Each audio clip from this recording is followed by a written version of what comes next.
want to go through a list real quick here, and I just kind of want to like figure out like what the はい、大変お待たせしました。司会進行引き続き、オーバーが担当させていただきます。次のゲームですね。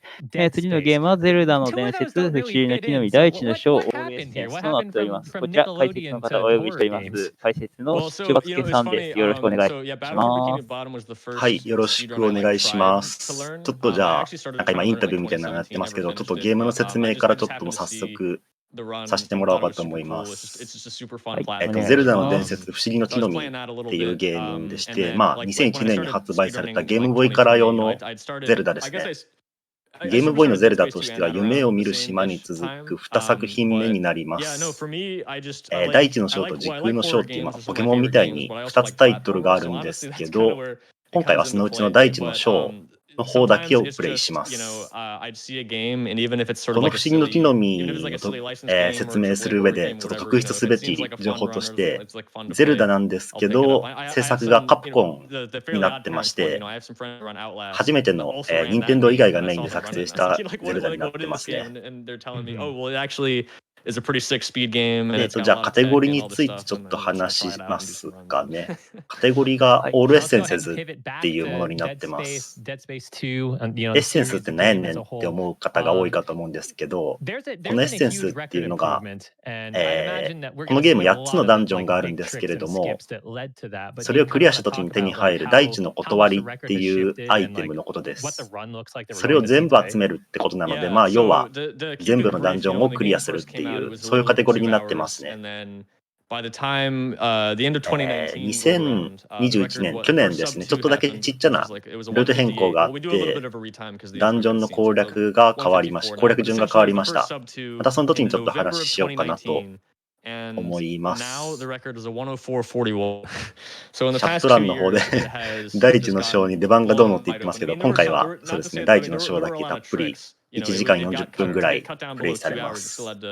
there started to be a lot of discoveries and things, but yeah, there's been a lot of activity recently. Found a ton of new tags. Some of the most broken stuff involves よくありがちな 2% っていうのもこのゲームカテゴリーとしてはあるんですけれども、2% の方はRT in Japan 2020で自分が走ったのがあるので、興味持っていただいた方はちょっとアーカイブよかったら見てみてください。It's like every day we're finding something, and then for a few months it's kind of stable for a bit, and then we think, okay, well, there's no way we'll get sub 130 though, and then it blows up again, and then it's like, I swear, I think 120 was like the peak. Like you couldn't get 119. It wasn't going to happen. That was like last March. And then over the summer we found 3 huge 時間があるので、さっき今回走るじゃあ走者の方についてちょっとお話しさせてもらおうかと思います。さっきスパイダーマンの前にインタビューしてましたけど、TGH さんという方が走られます。今このオールエッセンセズ、第一の章のオールエッセンセズでワールドレコード持ってる方ですね。2位に1分くらい差つけて単独のワールドレコード保持者です。確か彼が第一の章を初めてプレイしたのが2021年夏とか春ぐらいだったと思うんですけど、通常プレイして RTA 始めてで4ヶ月ぐらいで世界記録取ったちょっとやばい感じの方ですね。これも同じくインタビューの中で言ってたんですけど、今回のそのカテゴリーの見どころとしては大きく2つあります。一つがインタビュー終わったから始まるかな。もうちょっとありそうです。もうちょっとありますかね。じゃあちょっと手短にインタビューで言ってたんですけど、一つがハイド&シークスキップという技です。かくれんぼスキップっていう技なんですけど、こちらが先ほどちょっと喋らせてもらった2021年に新しく見つかったバグ技でして、これを行うことによってかくれんぼイベントというのがゲームの中盤であるんですけれども、それをスキップすることができます。多分開始45分ぐらいでやり始めます。あともう一つがハイパースリングショットスキップっていう技で、ハイパースリングショットってこのゲームの中にあるハイパーパチンコっていう技なんですけど、それをスキップする技ですね。こちらは1時間半ぐらい最後のダンジョンでプレイス、行われる技です。どっちの技も、入力猶予が1フレームの技、違うわ。入力猶予1フレームの入力をそれぞれ2回ずつ決める必要があるので結構難しい技です。このゲーム結構ポーズバッファとか難しいんで若干のお祈りポイントになるような気がします。始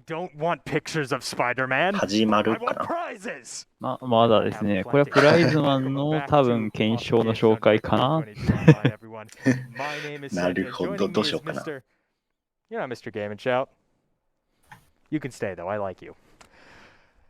ちょっとじゃあ、今の間にちょっと多分序盤話すことがかなり忙しくなるので、ちょっとだけゲームの中の話させてもらおうかと思います。バグ技っていうわけではないんですけど、このゲーム、乱数調整がかなり簡単にできまして、今回も使っていきます。ゲーム機本体のハードをリセットして、ゲームボーイのロゴがピコーンって出るリセットをした後に、なんか剣振ってたらだいたい乱数調整してます。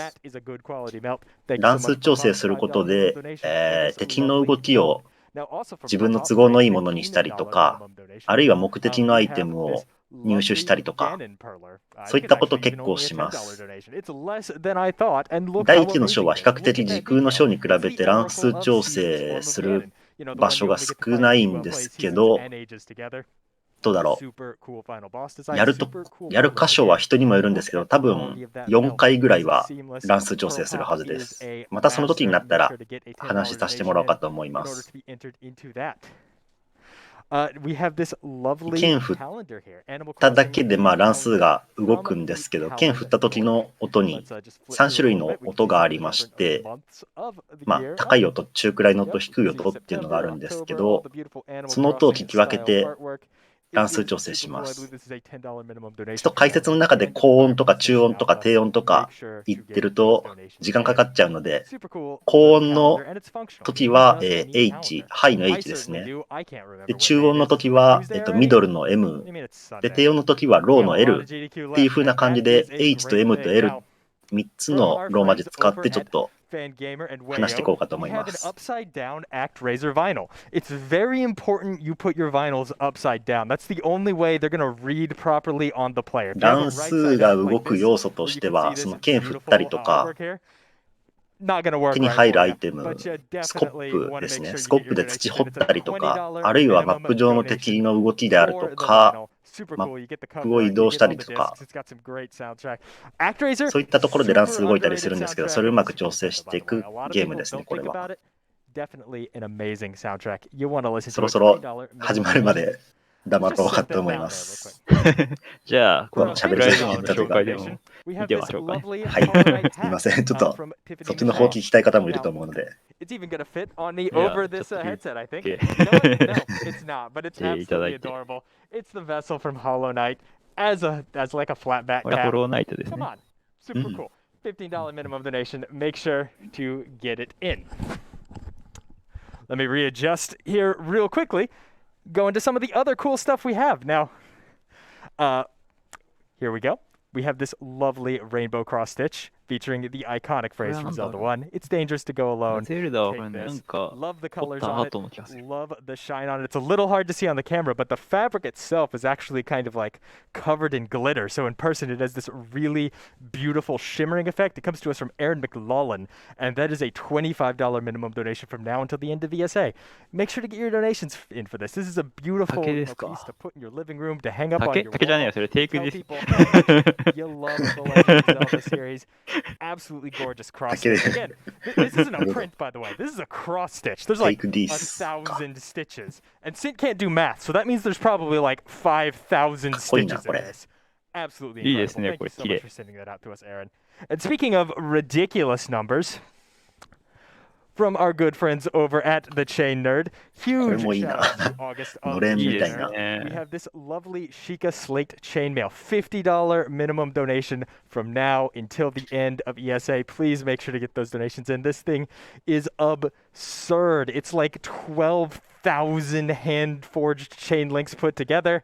You got this beautiful black chain mail, the lovely contrast of the Sheikah 結構あり emblem. ますね。 It's so cool. How can you not love this? $50 minimum donation. 不思議 Please の get 木の those 実ガノン donations in の before やつ ESA. とか出してま And し of たね。 course, we got to briefly ありま mention した our ね。 grand prizes ちょうど木の実 because they の are ガノン really ですね。 cool. 今回は出て From こない Hero 感じのやつなんですけ Replicas, who ど have。been providing us あ、そうです amazing ね。 prizes for multiple events in a row now. We have お、 3 special す Zelda ごい。 items for you.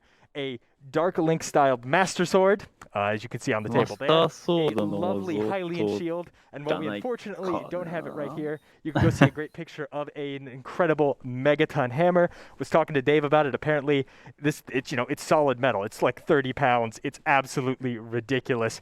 Super cool. So happy to have it. And right here behind my head, from our friends over at Skytech Gaming, we have a lovely custom Skytech Mark IX あ、 gaming 前 PC. もありましたね、ゲーミン It's グ a super PC。great machine. You can see the う specs over ん。 at gamesdonquick.com. I 光って do ます know ね。 it's got a 3070 Ti in 光っ it, て which ます is an ね。 amazing card that you can't get right now. I can't get right. I've been looking for one for months. ああ、ダー Can't クリ find ンク one. スタイルだ。 You ダ could ーク have リン one ク if が you 持っ win that て prize. る Both マ of ス them, ターソードだから、$250 黒 cumulative い donations throughout the 色なの marathon. か So な。get in う $50 ん。 now to get entered into everything I just talked about and tons of more amazing prizes.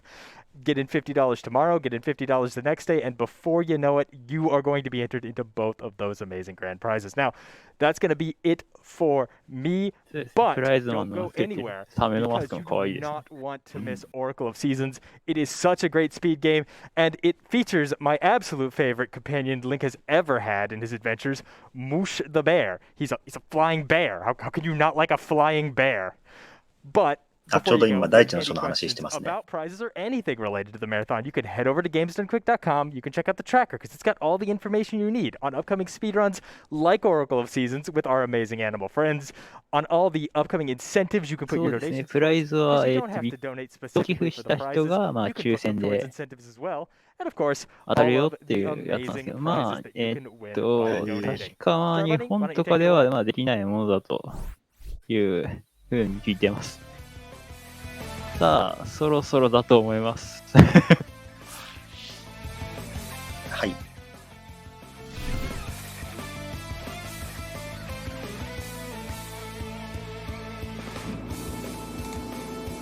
How are there always so many good prizes? Thank you, Sent, and hello, everyone. You're watching Awesome Games Done Quick 2022 Online, powered by Twitch. My name is Charbunny, and I have the absolute honor of hosting for our next two runs. 今回は国境なき騎士団ではなくて、フリーベン、ちょっと待ってね。If you've been watching, you've actually already met both of these runners. イベントキャンサーファウンデーションです。While we're getting those runs ready, I'd love to read some of these そう donations です that ね、 are がん coming の in. Thank 早 you 期 for 発見と continuing 予 to 防を send 通 those じ on てあらゆる through. 人々の We 命 have を救うことを使命としてい $10 from る、 Evan プリベントキャ Ty, ン who サー says, ファウン "Everyone デー is ション having です a ね。 ball at AGDQ, 国 I'm 境な sure. き騎士団 But は、 you know what would make this party super? あれですね、Some SGDQ Super の方ですね。 Monkey Ball Banana Mania. Let's go bananas on that incentive bar.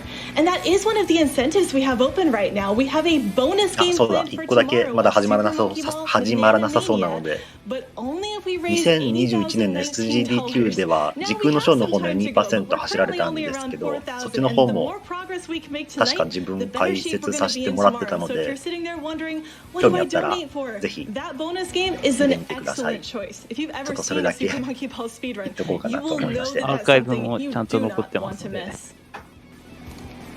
We also have $100 from James Big Mac, who says, "Preventative detection for cancer is why my mom is still alive today. Thank you for all of the great work you do." And that's an excellent reminder. That is why we're here, chat. We're raising money for the Prevent Cancer Foundation.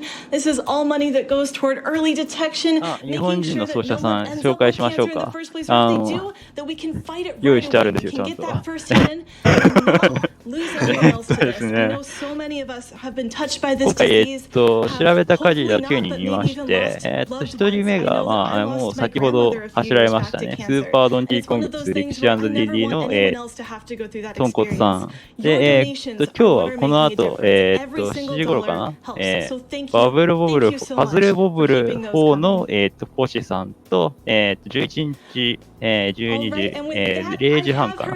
1時半頃の、働く UFO123、その後、11日の、およそ23時40分頃かな、マジカルキッズドロピーを、ストーンさん。12日の、14時50分頃、パオン、ソードフィッシュさん。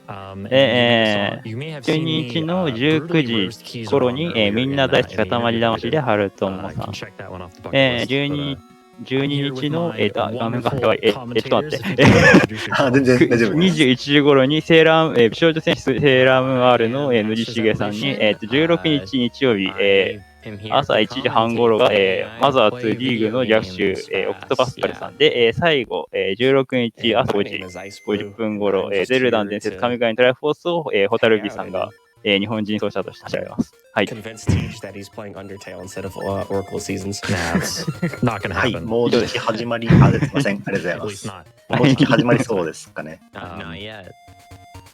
ちなみになんか、スセシチってリンクの名前がなってますけど、確かというか今回はリンクの名前は特に関係なかったはずです。なんでこの名前になってるかはちょっと把握できてないです。Let's go ahead and get started in 5, 4, 3, 2, 1. Let's go. Alright, so 始まりましたね。グッドラックということで。ちょっとストーリー的な部分も話していこうかと思います。大地の章ですと、今回の舞台、ホロドラムっていうハイラルとはまた違うところですね。トライフォースに到達したリンクが、トライフォースにちょっとこの世界救ってこいって転送された先の話です。今、切り株の上で踊ってる人が、本作のゼルダポジションのリンってキャラクターですね。で、まあ、リンとその一行と、ちょっと楽しく踊ってるムービーですね、今は。するとディンが、なんかリンクの手のひらじゃないか、手の甲にあるトライフォースのあざを見て、なんか言いかけますが、言いよどんでしまいます。楽しく踊ってたんですけど、なんか雷落ちてきて、竜巻が来ましたね。で、みんな吹き飛ばされちゃいます。To despawn the barrier in front of Onyx's castle instead of doing what you need to do, but we're not going to do that. リンクも吹き飛ばされて、リンがさらわれてしまいます。But this category, however, used to be 竜巻を操ってた人の正体が今回のカテゴリーのラスボスである闇の将軍らしいんですけど、ゴルゴンっていう今から出てくる鎧の人ですね。人なのかな。で、ゴルゴンの目的としてはこのリンという、まあ、大地の巫女っていうポジションなんだろう、大地の巫女なんですけど、リンがそいつをさらって封印しちゃうことでホロドラムの季節をむちゃくちゃにして、その地に住む人々の嘆きの力というか、まあすごいマイナスオーラな感じの思いを集めるっていう目的ですね。で、リンを封印してしまったことによってホロドラムにある死地の神殿っていう建物がなんか崩落してしまいました。四季の神殿はまたちょっと後々出てきます。で、季節狂っちゃってさっきまで春だったのにむちゃくちゃ冬みたいな感じになってしまいました。今インパに話しかけられてこの世界救っとくれよみたいな感じで言われたので早速救いに行きます。で、まずマカの木っていう、まあ、デクの木ポジションの木に会いに行けって言われるんですけど、マカの木に会うためには入り口でちょっと剣振る必要があるので、その剣を今から取りに行ってるところですね。剣はこの今入った勇者の洞窟ってところにあります。このダンジョンではまあこのゲームにおける簡単なギミックを学びつつ剣を入手できるって感じになってます。ブロックを押したりとかスイッチを踏んだりとか、そういった簡単なギミックを学べますね、ここで。リンク今丸腰なので敵を倒すこともできないので、敵に邪魔されたりすると結構鬱陶しいところだったりします。今宝箱から小さな鍵を取った後セーブリセットをしました。セーブリセットすると、ダンジョン内だとダンジョンの入り口に戻るので、歩いて入り口に戻るよりも、セーブリセットして戻った方が早いときは、その方法で戻ります。まだできることがほとんどないんです。で、一番奥でウッドソード、木刀ですね、入手しました。ゲームの中盤1時間ぐらいまではこの木刀をメインウェポンとして進めていきます。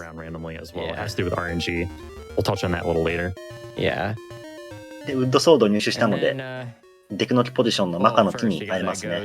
会いに行きます。What's this tree's name in this one? The Maku tree. Yeah. 施設がむちゃくちゃになったこのホロドラムなんですけど、各エリアごとに出てくる施設っていうのが決まってます。この地域では絶対に冬になるとか、そういった感じで決まってるんですね。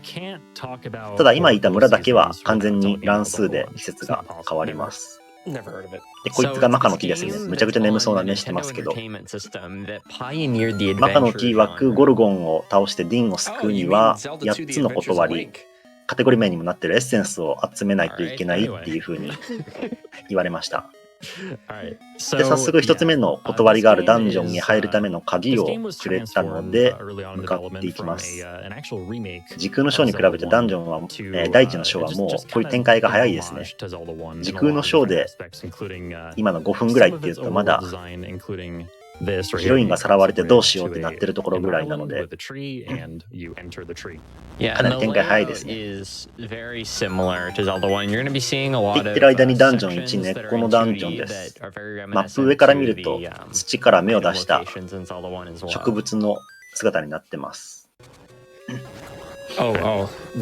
まず右に行って骸骨を全滅させて鍵を入手します。こんな感じで敵全滅させて扉開けて次に進むとか、そういった基本的な仕掛けばっかですね、このダンジョンは。最初ということもあって。このダンジョンで気をつけておくべきことは、この後乱数調整するんですけど、それまでに、雑魚敵を30体撃破することと、最低1ルピーを取得しておくことが絶対条件になってきます。そうですね。初代のゼルダの伝説からのオマージュというか、かなり似通ったマップが大地の章が出てきますね。雑魚敵の30体の撃破と1ルピー、なんでそんなんいるねんっていう話なんですけど、このダンジョンクリアした後にメイプルっていう魔女と会います。その魔女を出現させるための要件が雑魚敵30体の撃破なので、30体撃破が必要ですね。そいつと会った後にアイテムの交換タイムというか物々交換みたいな、早い話が取り合いなんですけど、取り合いをするんですけど、その取り合いで取得するアイテムも乱数調整で確定させます。で、その確定させた時のアイテムの散らばり方の中にルピーがあるんですけれども、リンクが1ルピーも持ってないとその散らばり方ができなくて、目的のアイテム入手することができないので1ルピー必要です。ここ中ボス一瞬です。ブラザーゴーリアっていう2匹のゴリラでいいのかななんですけど、爆弾と剣で片一方だけをひたすら切って倒していきます。こ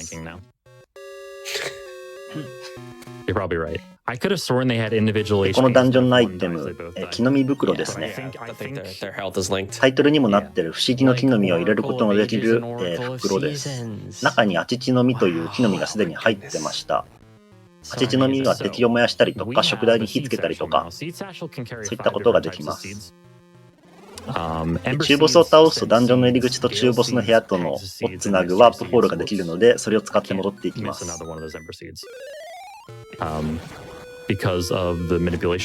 喋ることが結構多いな、やっぱり、序盤は。で、ここで、ボス部屋の鍵入手したらハードリセットします。乱数調整ですね。タイトル画面を早く抜けて剣振ります。剣振りの音はさっきのローマ字で言うと LMML、HMML まで振ります。で、ここからは無駄な行動は許されないのでテキパキ動きます。無駄な行動をしてると敵の動きによって乱数が乱れちゃうので最短距離でボスが行きます。で、ボス部屋で剣振り2回、LM ですね、ここは。で、ボスアクオメンタスは額の角が弱点なので、そこをひたすら切っていくだけです。で、も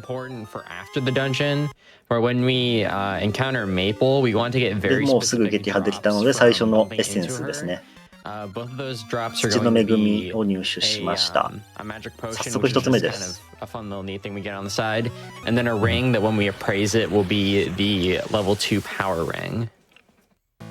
でまだ乱数ちょっとローマ字でちょっと音の部分はもうローマ字で言わせてもらいます。ちょっと追いつかないので。隣のマップに行ったら草を切った後に剣振りします。6回 MMHMHH かな、ここは。で右上で待機してメイプルにぶつかった瞬間に剣振ることで指輪と呼ばれるものを入手しました。このゲームいくつか効果のある指輪があるんですけれども、いくつかというか64種類かな、それぞれに効果がある指輪があるんですけれども、今回入手した指輪は一番 RTA 向きの指輪になります。指輪はその効果を指輪に鑑定してもらわないと効果がはっきり分からず使えないんですけれども、効果を確認するのはダンジョン2をクリアしてからです。ちょっとお預けですね。幸運ですね。いい感じの位置にぶつかったら、いい感じの位置で待機してたら、いい感じの向きでアジョがぶつかってきていい感じのアイテムを落としてくれました。今一瞬映ったうららちゃんっていうキャラクターなんですけど、この世界にいるウーラ族という民族、種族の少女ですね。としばらくかくれんぼイベントします。うららちゃんとのかくれんぼイベント3マップにわたって続くんですけれども、それぞれのマップで2つの行動パターンがあります。うららちゃん、それを今乱数調整剣振ってたかと思うんですけど、それでより早い行動パターンを引くようにしてます。ここで3回振るかな、剣。Awesome. We have $100 from Ori Sky. 振らないね。振らないっすね。乱数調整の仕方とか結構人によって変わったりするので、自分も正確には把握できてない部分もあってちょっと申し訳ないんですけれども、結構乱数調整はたくさんしてきます。で、うららちゃんとかくれんぼしてたら、ウーラ世界への入り口というのを見つけてしまいました。このウーラ世界にさっき崩壊しちゃった四季の神殿があるので向かっていきます。ウーラ世界、裏世界ってことなんですかね。わからないんですけど、四季の神殿に行くとなんかどこからともなく声が聞こえてきて、中に入ってアイテム受け取ってねみたいな感じのこと言われます。で、今入手したのが今作のキーアイテム、四季のロッドですね。さっきうららちゃんとのかくれんぼイベントで切り株で遊んでたかと思うんですけれども、その切り株の上で振ると季節を変えることができます。ただ今はリンク季節の力というものを持ってないのでただの棒です。これから季節の力を順次取っていきます。現段階で取れる棒が棒じゃないや、季節が冬の力だけなので、冬の力を入手します。切り株の上に乗ってないときは四季のロッドもただの棒です。攻撃力もないので敵をどかすぐらいの役割しかないですね。I'm actually still on RNG manipulation, by the way. You might have seen me during the Rosa. 基本的には今からダンジョン2に向かうんですけれども、ダンジョン5までの間は基本的にはホロドラム、さっきの世界を新しいところを攻略していって、で途中で裏世界に行って季節の力を入手して、でその季節の力を入手して、使って新しいダンジョンに入るといった進み方になります。で冬の力入手したらもう用済みなので、ホロドラムに戻ってダンジョン2に向かいます。虫取り網ですらアグニムかな、倒せるのに。カミトラでしたっけ？今剣振りましたね。ここでは MMH か。高音が出るまで振り続けます。And I thought I mashed through it well enough there to make that a non-issue, but apparently 今の剣振りで、ダンジョン2に入るまでに敵が結構いるんですけれども、その動きを調整しました。しましたけど、これミスってるな、多分。本来敵に一切ぶつからずにダンジョン2までいけるんですけど、ちょっと敵の動きの調整ミスってますね。冬に変えると、ちょっと話そびれましたけど、池の水が凍るので上を歩くことができたり、今みたいに雪が積もるので、その雪を足場に家に不法侵入とか、そういったことができるようになります。台本と違うその通りですね。こっちが指定した行動を敵が取ってくれないのがダメですね。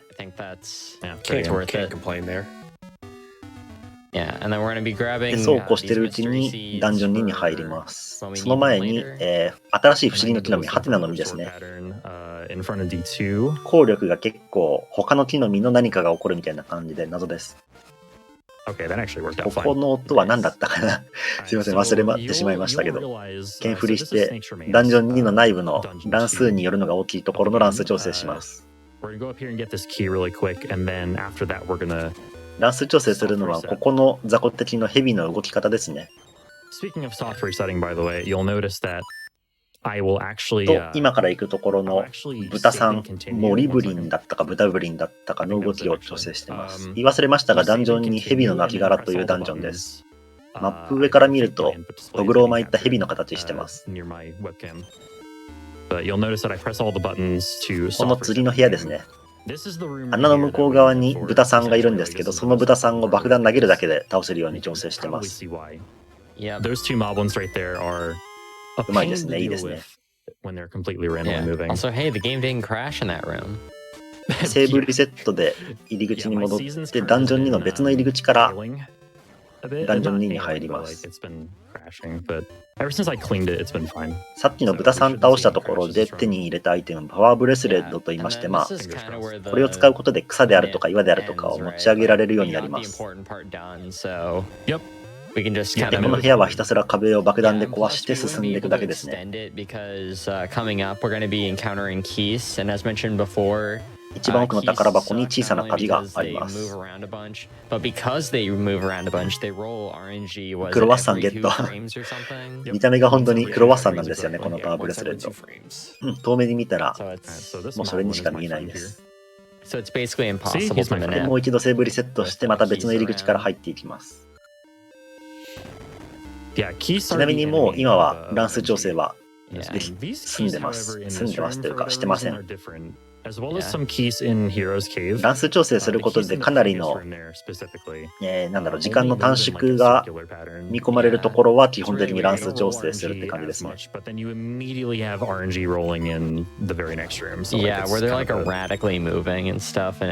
地下通路を通ります。この地下通路のマップにいるキースというコウモリの敵は動き方がランダムでなかなか難しいです。結構邪魔してきます。で、パワーブレスレット、裏とかも持ち上げることもできるんですけど、大地の章にあるこのなんかくるくる回る重たそうな棒を押すこともできます。確かこの仕掛けは大地の章にしかなかったはず。時空の章にはない感じですね。で、中ボス、マットフェイス戦です。So this is the hardest mini boss in the game right here. What mini boss? I need to focus. I just see him throwing his bombs at the floor. I don't know what you're talking about. No, there's a boss here.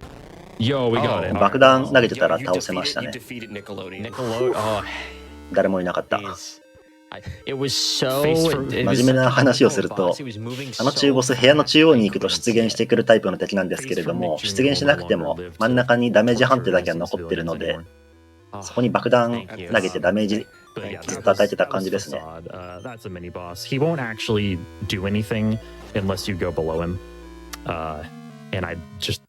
中央に行って出現させちゃうと結構いろんな行動パターンがあるんですけど、そのパターン悪いの引くとタイムロスになるので出現させずに倒した方がいいです。ちなみに日本語版限定らしいです。この判定が残ってるのは結構謎ですね。で、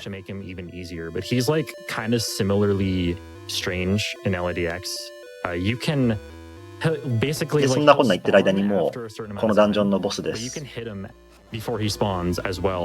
ボスドドンゴですね。But that's only possible, however, in the Japanese version. Yeah. It's not possible in any other version. So, welcome 口を開けるので、口の中に爆弾入れて、その後に、パワーブレスレットで持ち上げて部屋の真ん中のトゲに投げる。それを4回繰り返すだけです。今、爆弾投げるタイミング攻めてミスっちゃいましたね。その爆弾口の中で爆発して丸々となったドドンゴが結構可愛くて好きですね。I mean, the architect who decided this was a good idea, and the person who paid the architect for this room. なぜトゲを配置したのか、本当にそれです。トゲなかったらリンクこいつにダメージ与えられませんからね。で、撃破です。ちょっと言い忘れてましたが、ハートの器は、ボス倒した後に出るハートの器、リンクのハートが1個増えるアイテムなんですけれども、それは必ず回収します。で、2つ目の大地の断り、エッセンスですね。時の恵みだったかな。ルーシュでダンジョンには終了です。I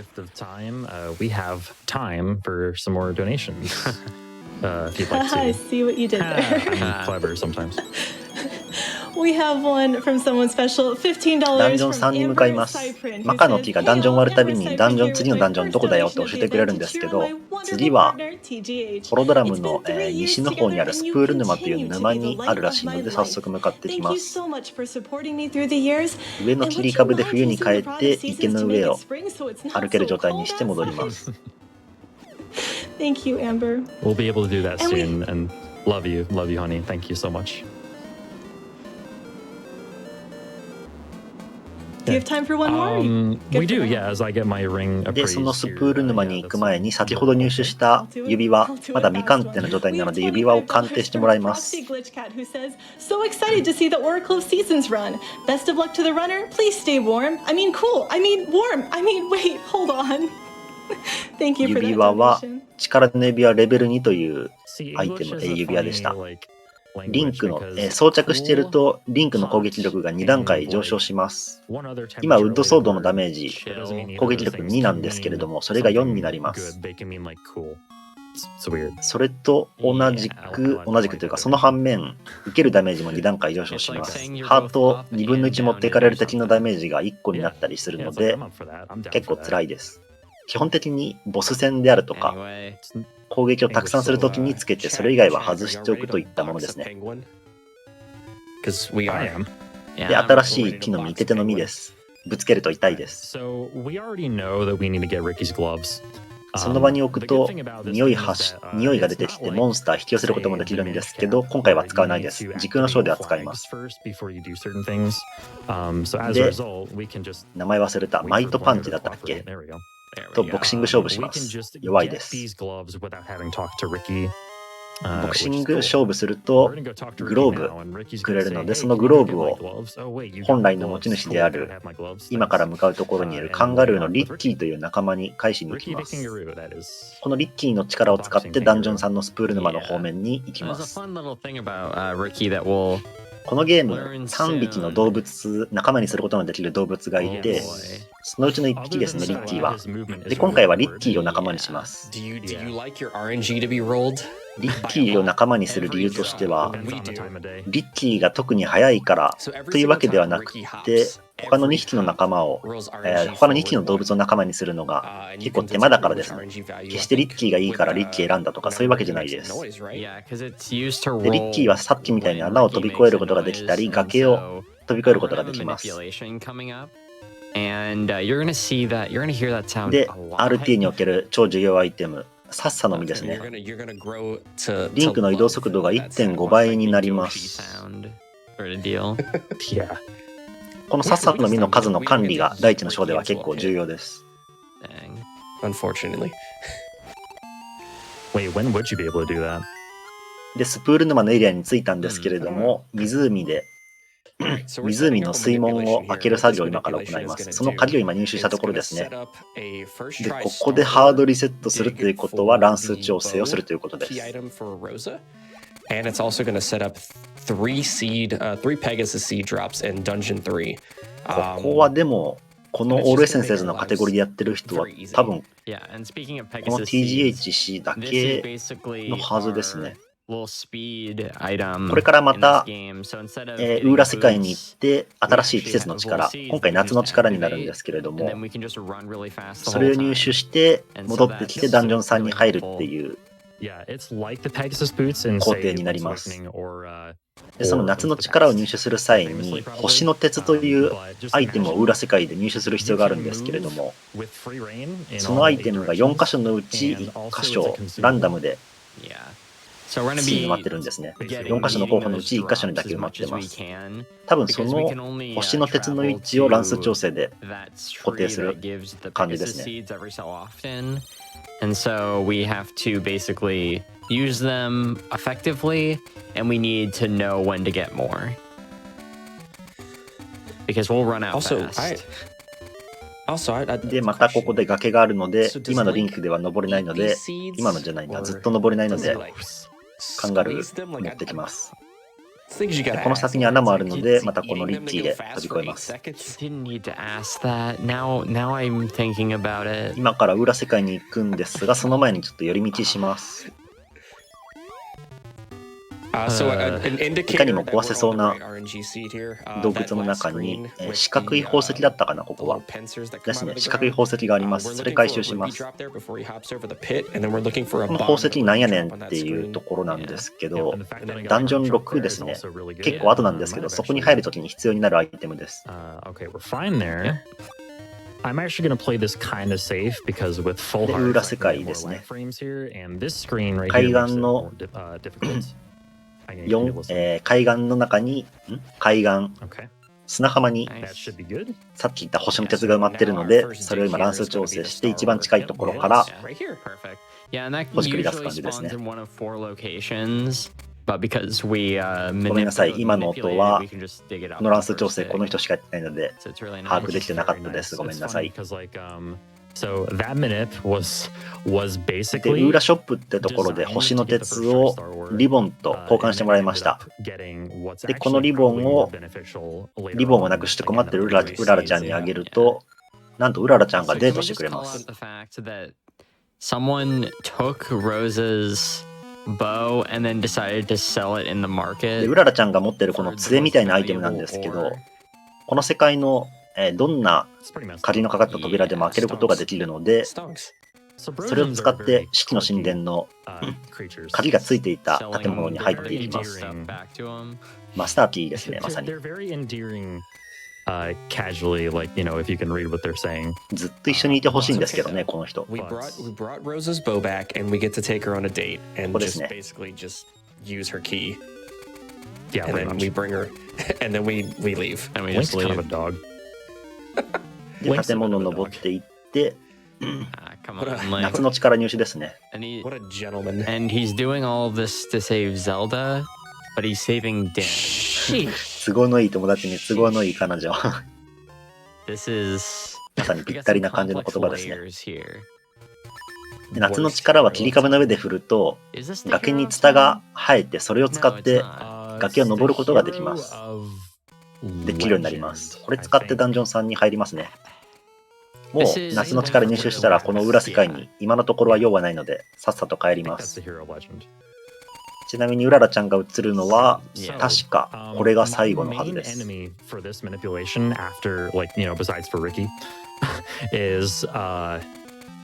The title screen. The Ricky's number one, the title screen is number two, because as I mentioned earlier, 悲しい。 the RNG rolls once every frame. で戻るとリッキーが几帳面、律儀に待ってくれているので、また使って穴を越えていきます。Okay, so I didn't want to jump. この穴を越えたらリッキーもしばらく用済みです。さっさの見つかった方が早いので乗り捨てます。Alright, so I'm gonna need to listen in just a 多分 second. この調子だとダンジョンさんの中でも Recognize this RNG. We're 乱数調整するな、この人。Should take like 10, somewhere between 10 and 12 slashes before 切り D3. 株の上 But で I'm listening for 3夏にする highs, と and 上のマップに行くとツタが生えているので three mids. それを登ってダンジョンさんに入ります。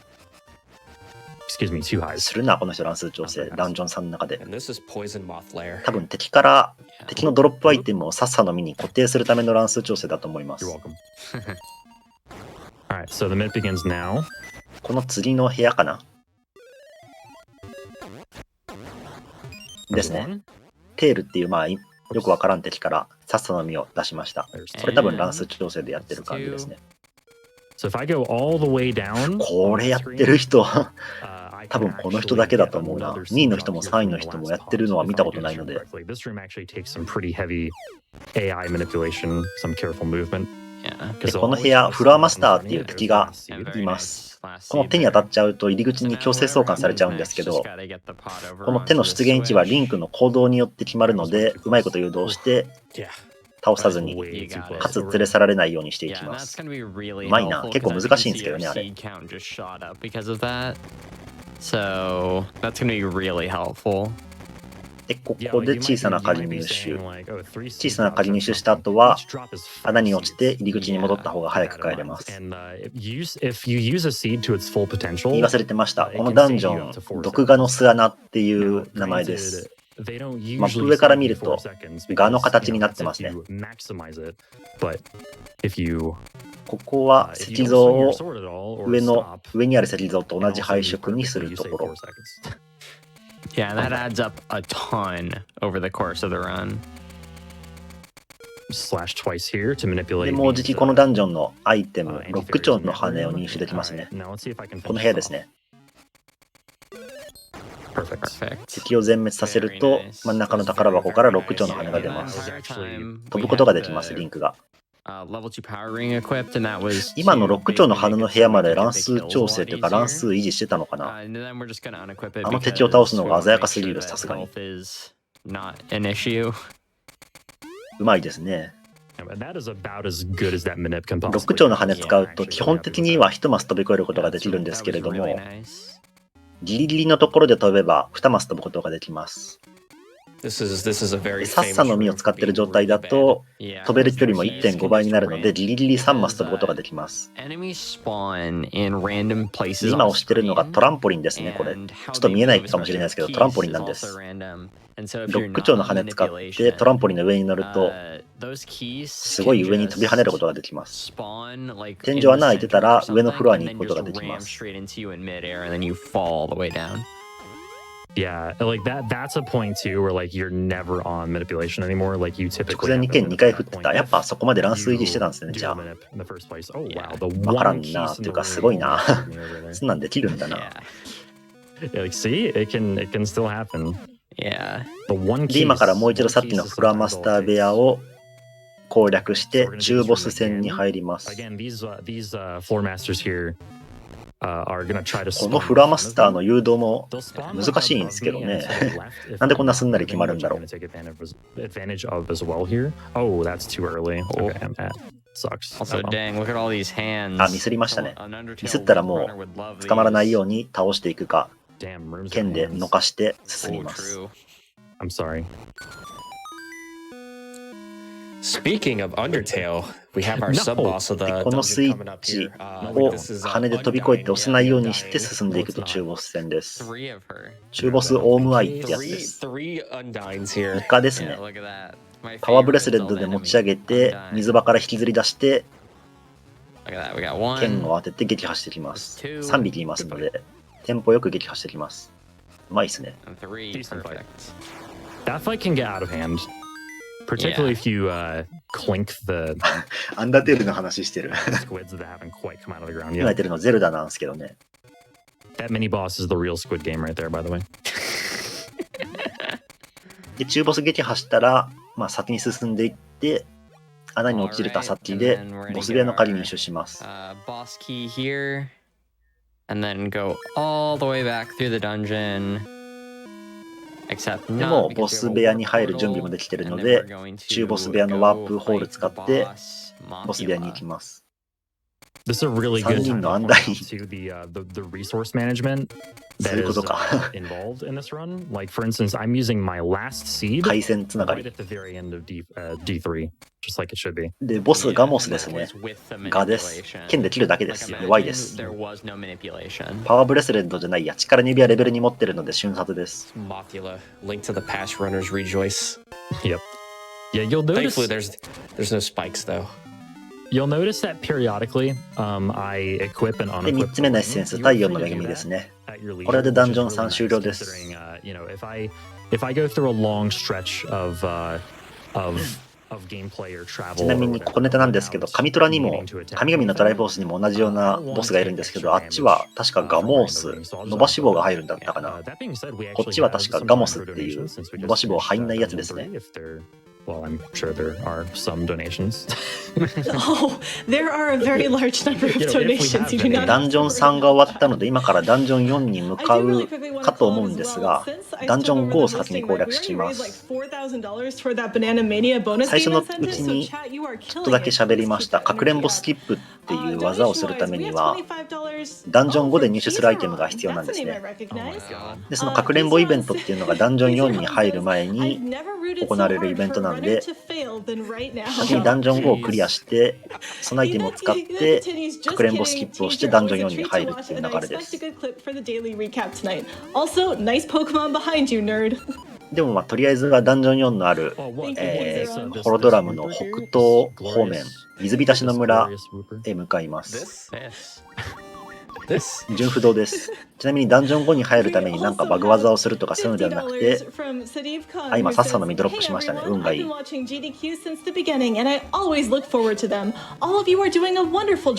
ダンジョン5に入るには特殊なバグ技をする必要もなくて、水浸しですね。水浸しの村で入手する水かきを使えば普通に入れます。今のさっさの実は乱数調整じゃなくて、単純に出たから拾ったぐらいの感じですね。ちなみにリッキー君はここのエリアが終わったらもう二度と移りません。お疲れ様でした。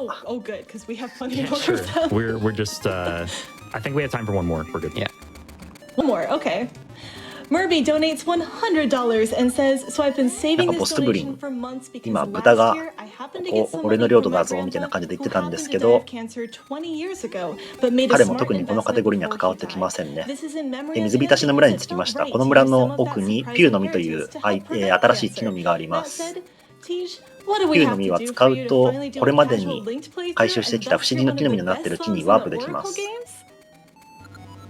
で、村に戻ると、なんかビビとかいうドドンゴの一種なんですけど、がいじめられてるので、そいつを助けます。こいつ滝登りができるので、登っていきます。水かきをくれる素潜り名人だったかなの試練を今からしていきます。この石像4つあるんですけれど、4つの石像を同時に切ると、足場ができて合格の証ですね。試験の合格の証がもらえます。秘伝要員ですね。同時といっても結構猶予があるので、一つを普通に剣で切って、その後に残りの3つ回転切りできる感じですね。で、水かき入手したらセーブリセット。ちなみにさっきのビビももう出てきません、このゲームに。で、ここからもうダンジョン5に入る用意ができたので、ダンジョン5に入ります。素潜りと何の関係がその通りですね。何の関係もない試練です。ダンジョン5に入るには、新しい季節の力である秋の力が必要になるので、また裏世界に行って秋の力を入手する感じですね。裏世界じゃないや。秋の力入手するためには爆弾花というアイテムが必要になるので、今からそれを取りに行きます。ここ結構難しいので、見てみましょう。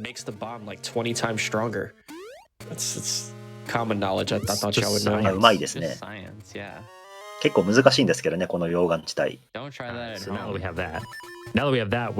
爆弾花を入手したらセーブリセットして、四季の神殿の右上に向かいます。自分、このカテゴリーやってたの結構前なんですけど、だいたい1回はイケポチャ、もといマグマポチャしたんですけど、さすがにうまかったですね。Can't even count. Well, actually, yeah, we can't even count because we're going to what, Dungeon 5 next? Right? That is correct, yes. Yeah, 1, 2, 3, 5. Do one of you 今 want to ダンジョン5に向かう話してましたね、彼らも。1、2、3と来たらダンジョン5だろみたいな話してますね。We have to go pick up an item in order to perform a certain skip to do Dungeon 4 basically で、こ fast. こで秋の力を入手します。本来秋の力は最後に入手する季節の力なので、この妖精が私だけ忘れられてるんじゃないかと思ってたみたいな感じのことを言うんですけれども、今回は3番目に取りましたね、秋の力。4は縁起悪いからな。そういうことだったんですね。で、秋の力を入手したので、ダンジョン5に入りますね。1、2、3と来たらダンジョン5です。Yeah. When he was making the buoy base theme, サッサの実を回収するために裏世界に来た時とは違う出口からホロドラムに戻ります。anyways, サッサの実の管理がこの RTA ではかなり重要です。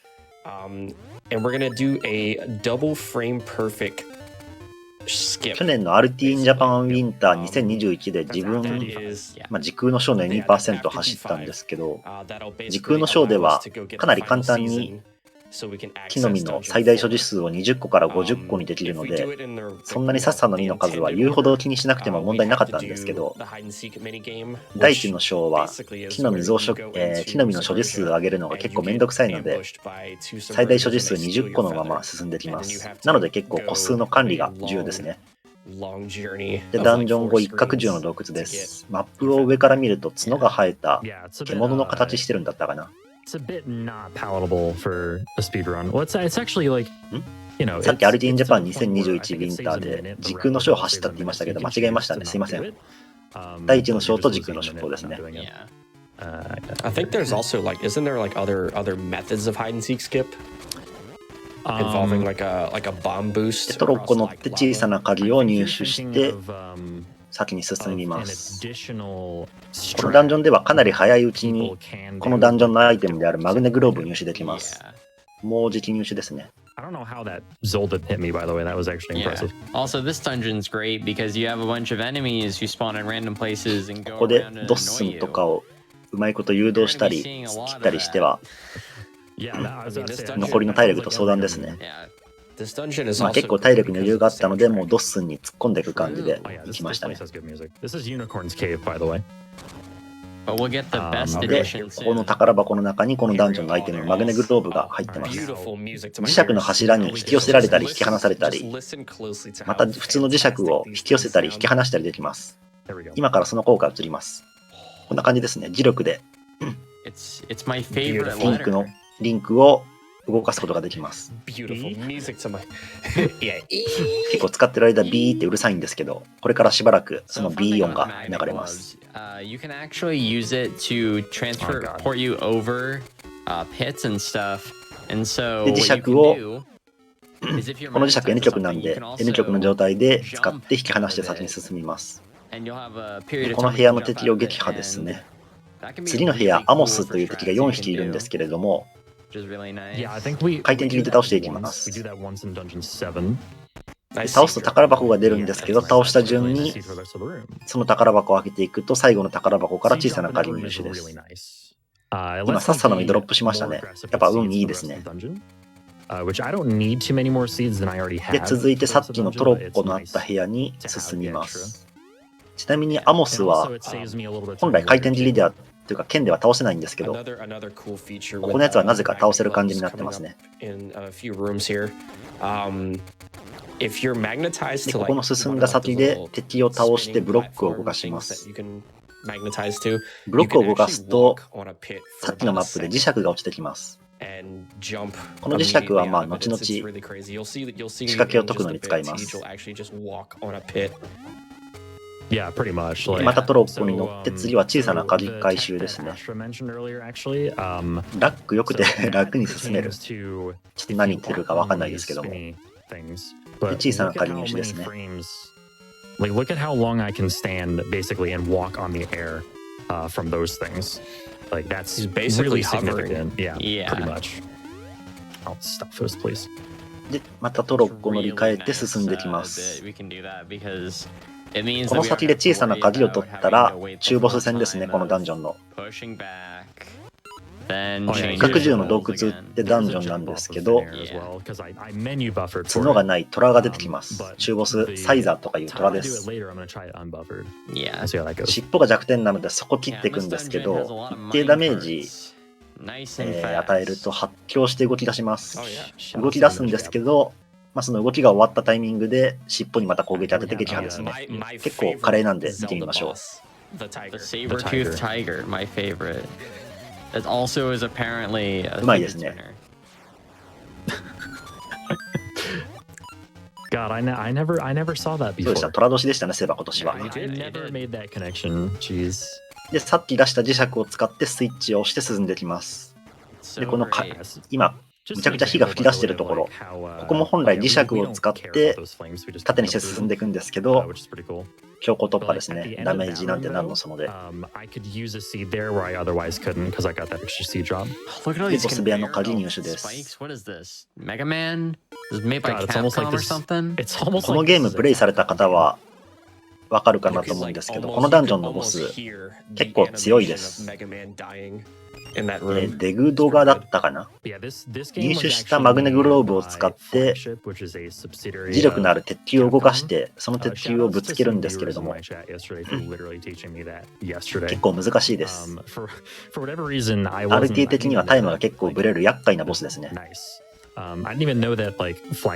いい感みたいな磁石。あ、ちょっとキース邪魔されてますね。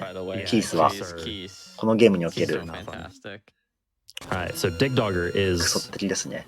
で、デグドガです。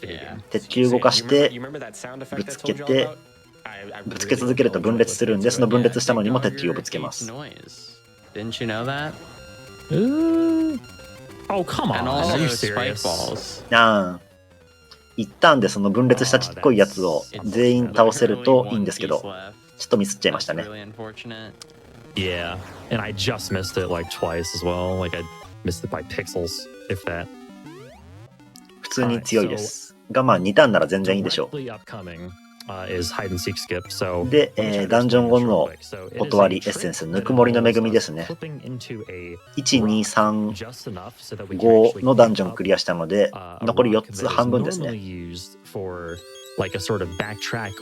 最初のボスのがよっぽど一角獣でしたね。あくまでマップが一角獣というだけで、一角獣はどこにも出てきませんでした。で、今からおそばせながらダンジョン4に入るんですが、ダンジョン4に普通に入ろうとすると、さっきもちょっと話しましたかくれんぼイベントというのが出るんですね。ウーラ族にこの6丁の羽を奪われちゃうので、それを取り返すためにかくれんぼをするんですけれども、失礼、それをスキップします。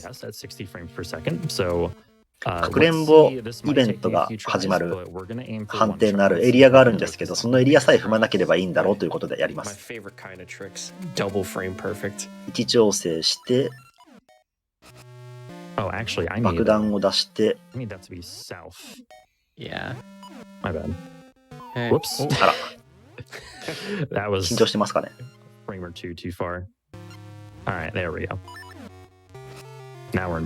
か位置もフレームじゃないや、ピクセルパーフェクトじゃないとダメだったはず。で、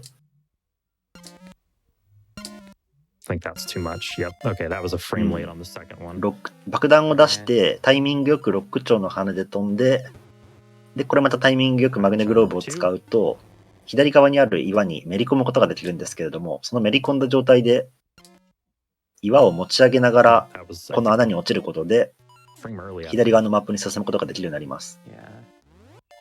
このジャンプするタイミングとマグネグローブを使うタイミングが確か猶予1フレームなんだったかな。お祈りですね、正直。難しい。This trick is not easy. No, not even in the slightest. できましたね。岩を持ち上げながら穴に落ちることで左に進めるようになります。で、この地下通路を使っていくと、四季の神殿につながっていて、春の力入手ですね。But we didn't want to go the other way. 5回目ぐらいだったかな。全然いいんじゃないですかね。繰り返し思考するのにそんなタイムロスするような技でもないので、全然いいぐらいだと思います。ちなみに自分がこのカテゴリーやってた時はこの技なかったのでやってませんでした。結構最近の技です。ここ、猶予1フレームのジャンプがあるんですけれども、しませんね。今の動く足場から落ちる寸前のとこでジャンプすると、足場の周期1周期分早く進めるんですけど、しなかったですね。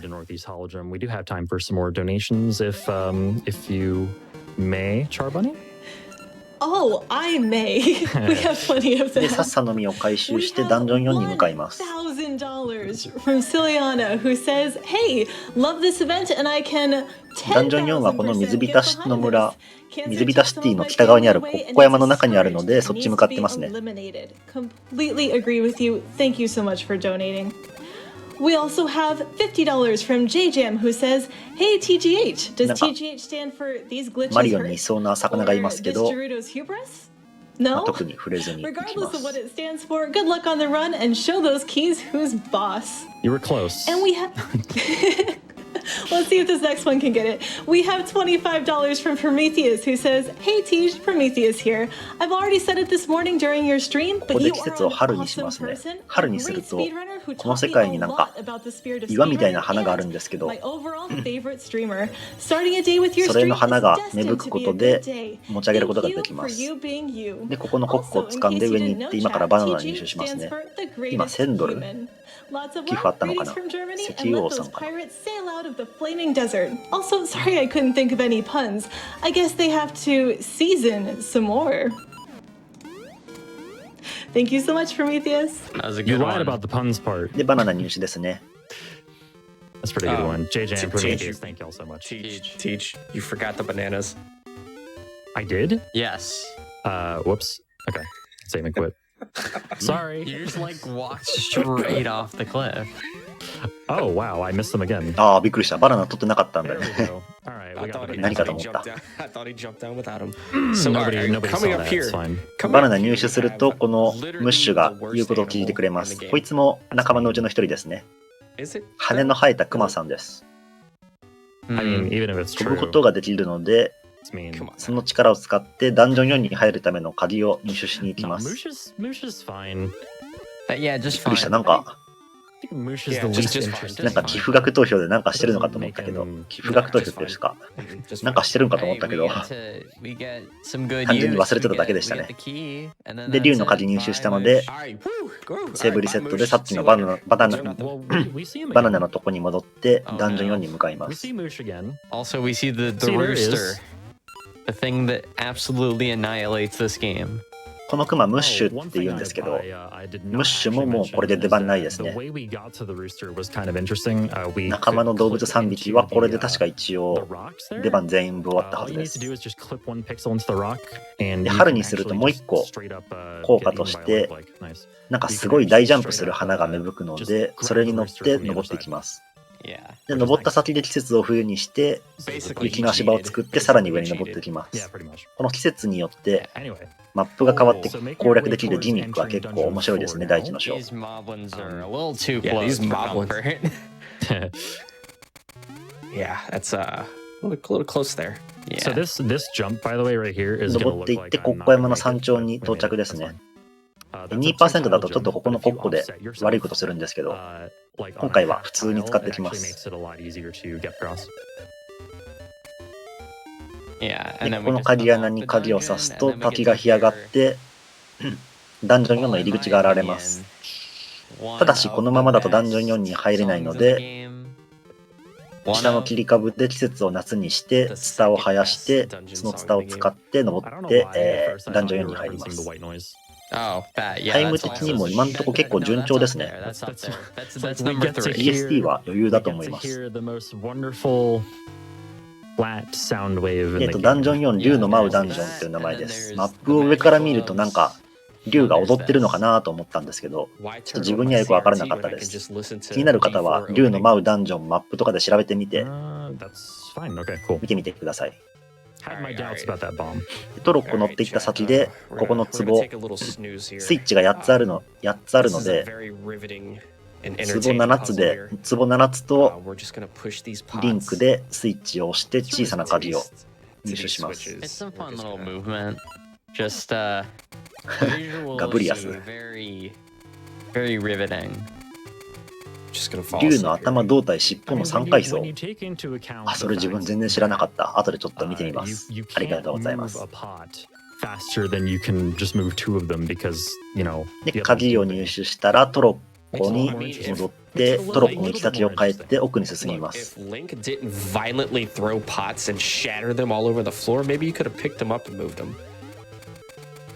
この石像を使ってスイッチを押して先に進みますね。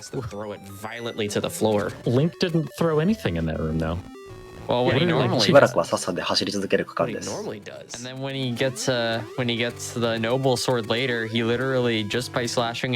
スは邪魔ですね。で、ここの地下通路。進んでいって、どう見てもロックマンな足場を進んでいきます。カプコンつながりということで。で、この宝箱から小さな鍵を入手して入り口に戻ります。入り口戻ったら次は右に進んで、ダンジョンの奥に進んでいきますね。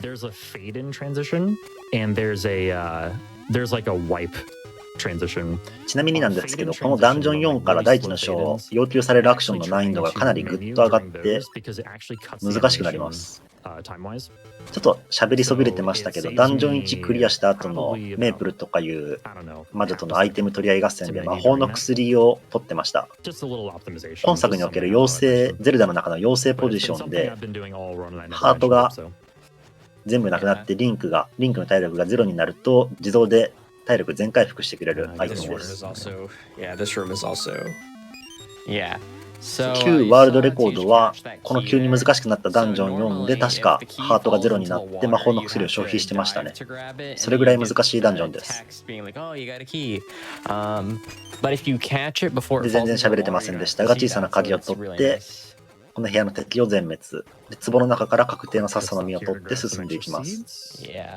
そうですね、そういうのもあってボス撃破した後に手に入る器は必ず取ります。必ずといっても多分最後のダンジョン7、8ぐらいはスキップするかな、この人。トロッコに乗って進んでいくんですけど、火のついてない食材がありますね。ただ今のリンクだと火をつけることができないのでスルーせざるを得ません。Maybe it wasn't actually Onox who put them there. Maybe it was です。早いもんで中ボス、アグニマだったかな。アグニムじゃなくてアグニマです、確か。闇の秘術とか言って3人に分身するんですけど、部屋の食台に火をつけて影ができたやつが本体なので、そいつを切っていくだけです。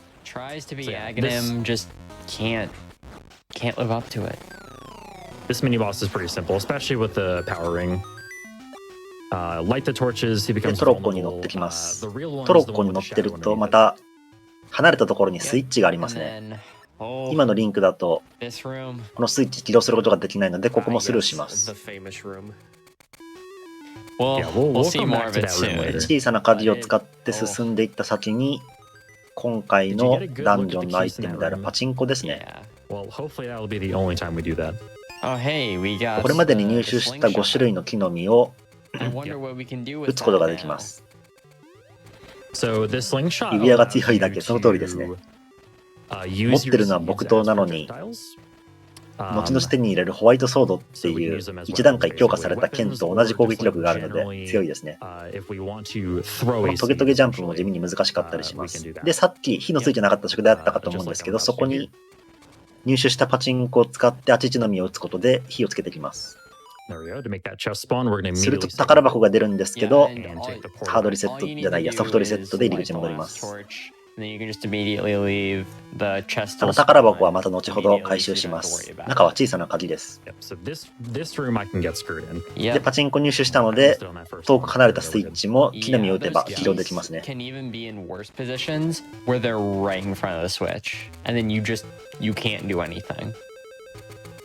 今、キースがクソ邪魔な位置にいたって言ってましたね。で、ここのなんか人の顔みたいなところの左目に潜るとボス狩りがあります。ノ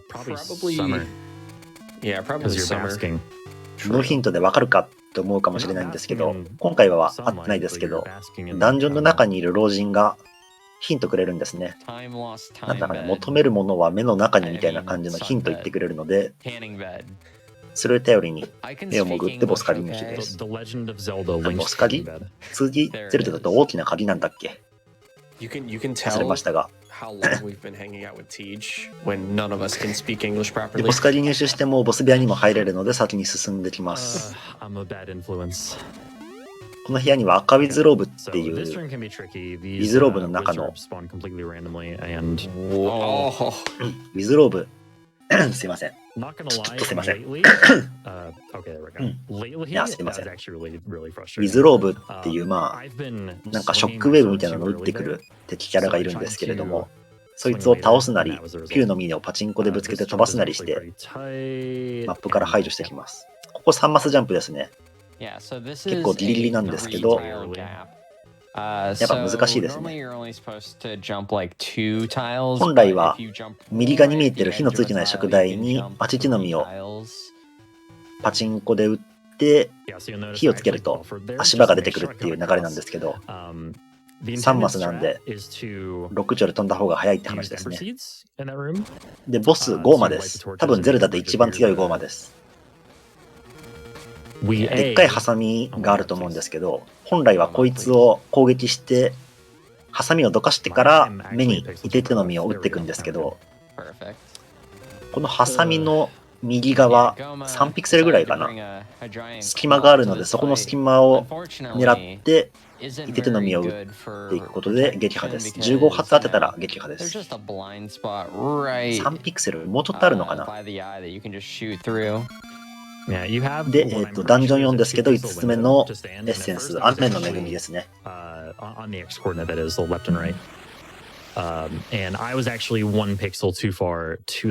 まかったですね。自分なんかがやると、その3ピクセル高の攻撃通る範囲探すのに結構時間かかっちゃうんですけど。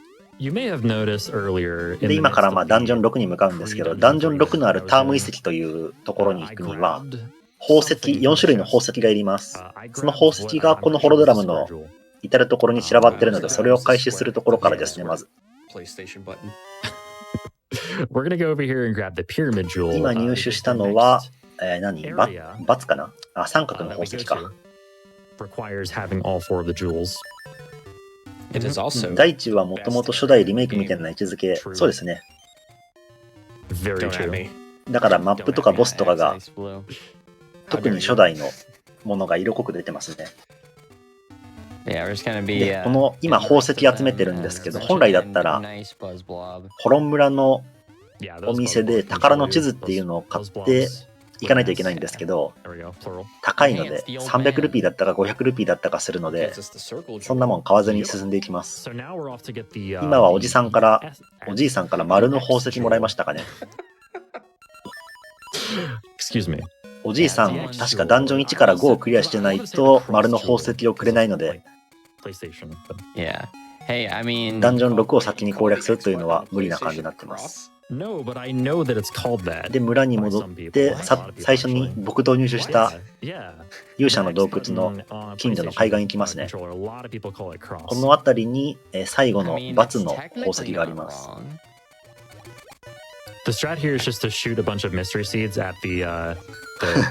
ハテナの実は持ってる木の実の効果どれか一つが出るんですね。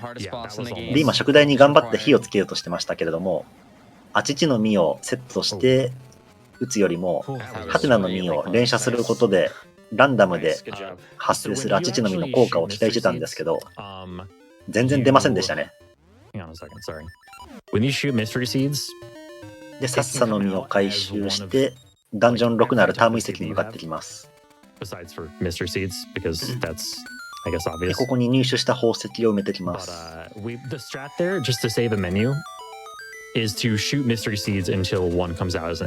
あんな出ないのはなかなか初めて見ましたね。だいたい 4,5 発撃ったらアチチが出るんですけど。で、ここは今まで入手した季節の力をフルに使っていきます。まず夏にしてツタを登っていって、ツタを登った先にあるアモスを動かします。アモスを動かすと階段が出るのですが、階段が高いところにあって届きません。届かないので、切り株に戻って今度は冬にします。冬にすると雪が足場になってくれるので、その足場を利用してさっきの階段登ってきます。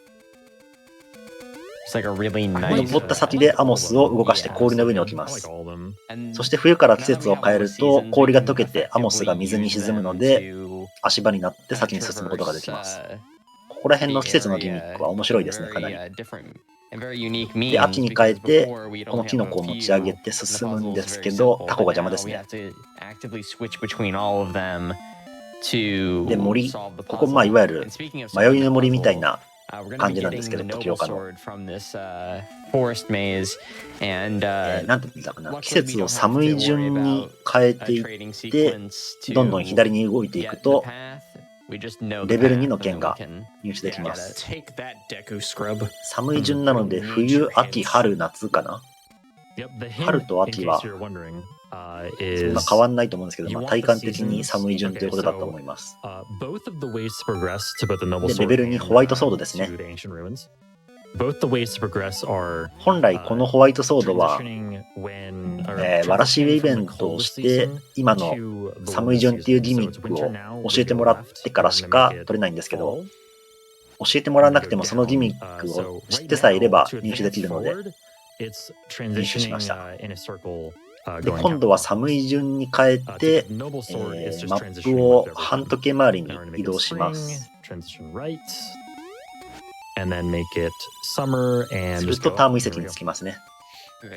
時空に比べて入手難易度が低すぎるのはその通りです。時空の章はわらしべ必須ですけど、大地の章はわらしべ自体はいりません。Absolutely. We have $100 from Ori Sky, who says, as promised, donating another $25 for each of your attempts at hide and seek skip. Also, here we go. Hey, Tej, what do you get when you cross a flying Zelda enemy with an Uno reverse card? Keys are on? Sorry, Keys. なんかハイドシークスキップ、かくれんぼスキップどうのこうのと。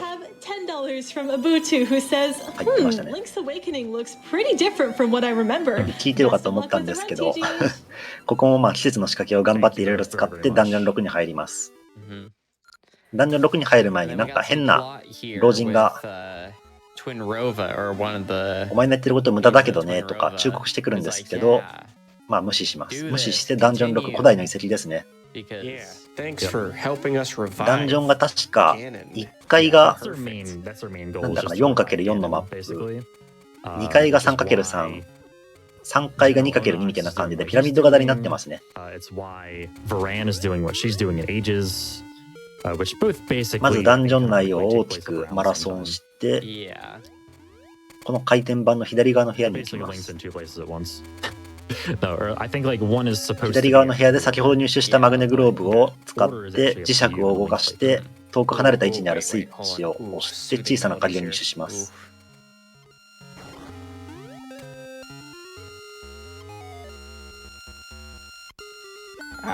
Sounds really good. Nice little avant-garde track. 入手したらハードリセットして奥に進んでいきます。ハードリセットじゃねえわ、ソフトリセットですね。ハードリセットは乱数調整するときのです。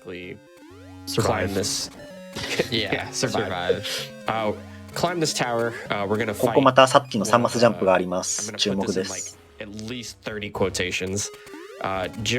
一発で決まりましたね。うまいですね。でここからひたすら上に登っていきます。またダンジョン3だったかなで出てきたトランポリンがあるんですけど、それを模様のあるところまで押して進んでいきます。ダンジョン3で同じく出てきたトゲゾウがいたんですけど、9の実をぶつけることでちょっとマップから排除しました。で、ここの右側の部屋に、このダンジョンのアイテムですね、早くも。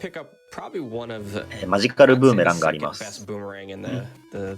普通にブーメラン自体を投げることもできるんですけど、投げてる時に A を押し続けることでブーメランの軌道を自由に変えることができます。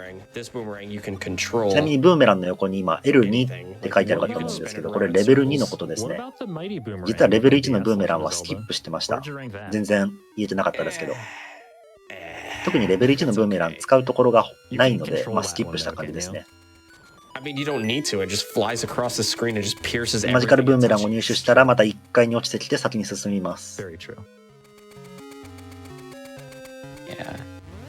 レベル1のブーメランは 2% だと大体取ってましたね。ただ最近だとちょっと取らないルートみたいなのも出てきて、すごいことになってます。マジカルブーメランの効果使います。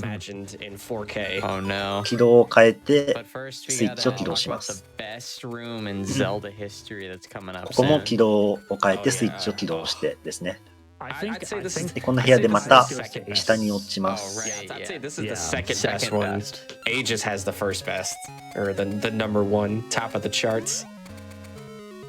で、ここの食台に火をつけますね。なんか言ったっけ？軌道を変えて軌道。完全に無意識でした。で、ここの部屋、両側の壁が詰まってきて、早く行かないとリンクが挟まれちゃうので、さっさを使って、さっさを使ってさっさと逃げます。で、ここでボス部屋の鍵を入手して、さらに上に登ってきますね。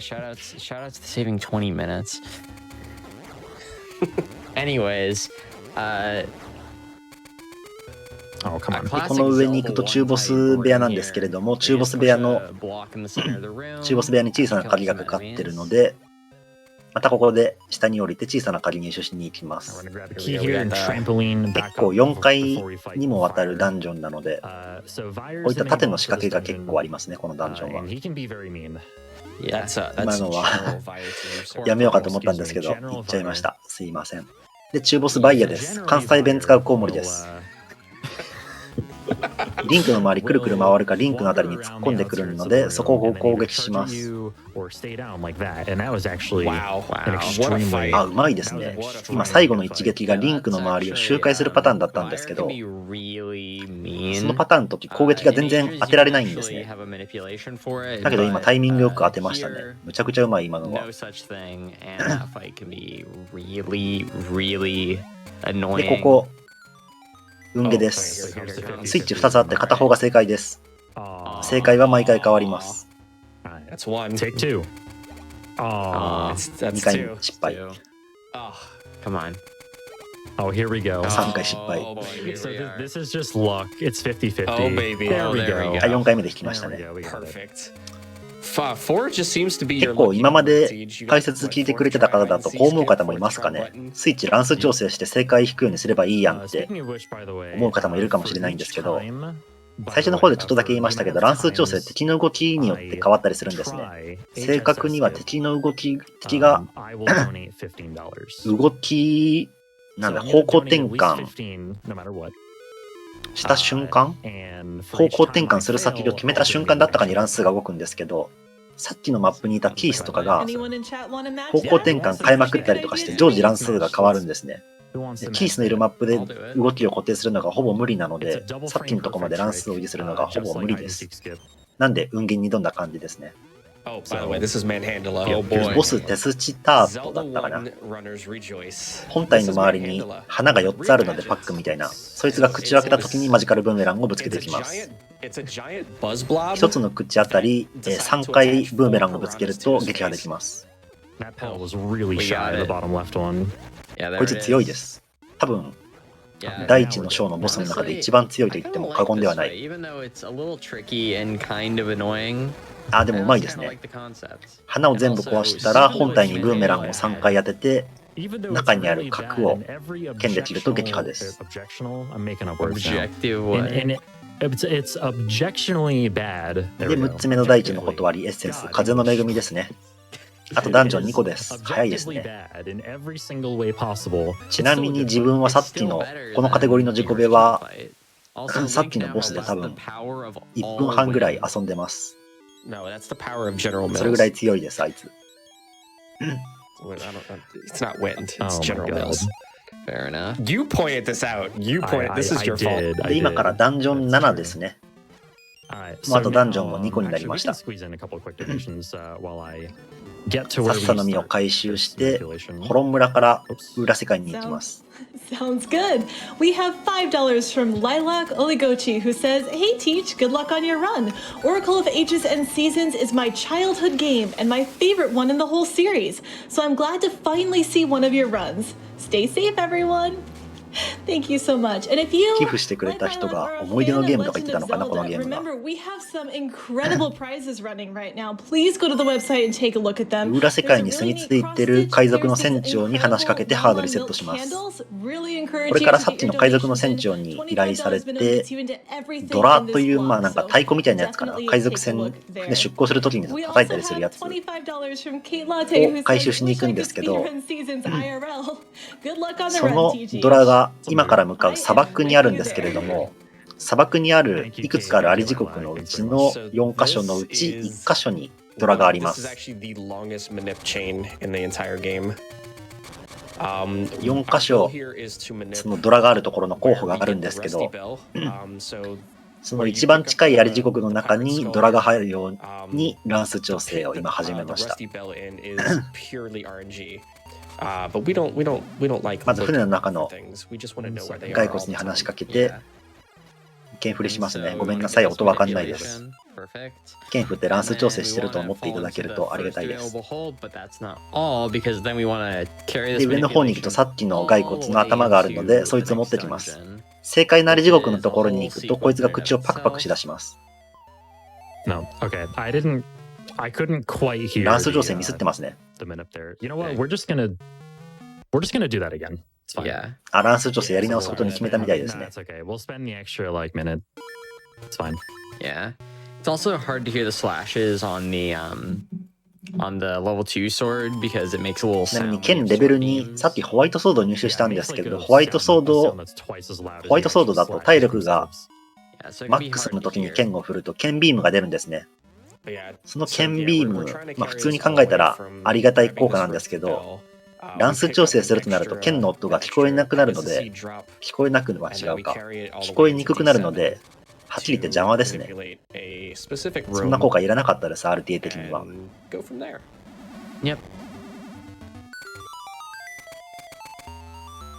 乱数調整に成功してると、さっきの砂漠じゃないや、アリ地獄の中にドラがあるんですけど、今回うまくいきますかね。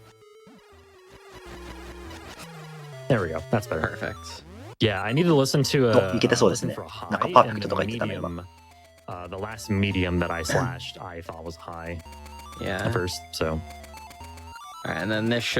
今、剣振りの音言ってたハイローハイとか言ってたような気がしますね。あ、できてますね。落ちた先にドラがあります。けどむちゃくちゃ錆びちゃってます。このまま海賊の船長にこのドラ渡しても、なんか錆びてるとか言って文句言ってくるので、鍛え直してもらいます。鍛え直してもらうのは裏世界にある中鉄所みたいなところに行きます。今ブーメランで草を刈ったんですけど、さっきの乱数調整の続きであそこで草を刈るとさっさの実が出るような乱数になってるので、さっさ回収した感じですね。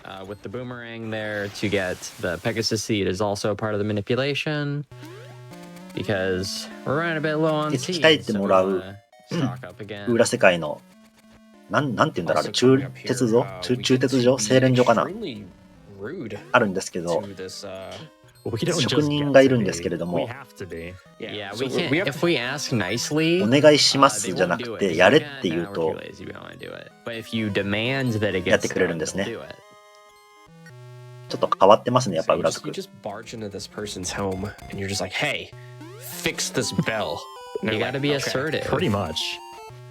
で、ドラが鍛え直されたので、早速さっきの船長に行きます。船長のとこ行くんですけど、ここの左のマップ、かくれんぼスキップしたところなんですけど、真ん中を歩くとかくれんぼが始まってしまうので、一番上を歩いていきます。ここ重要です。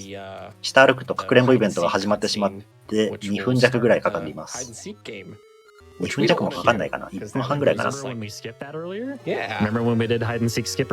で、ドラを見てやる気を戻した船長が出航します。出航中はしばらくちょっとムービーが続きますね。今待ち時間になってましたがね。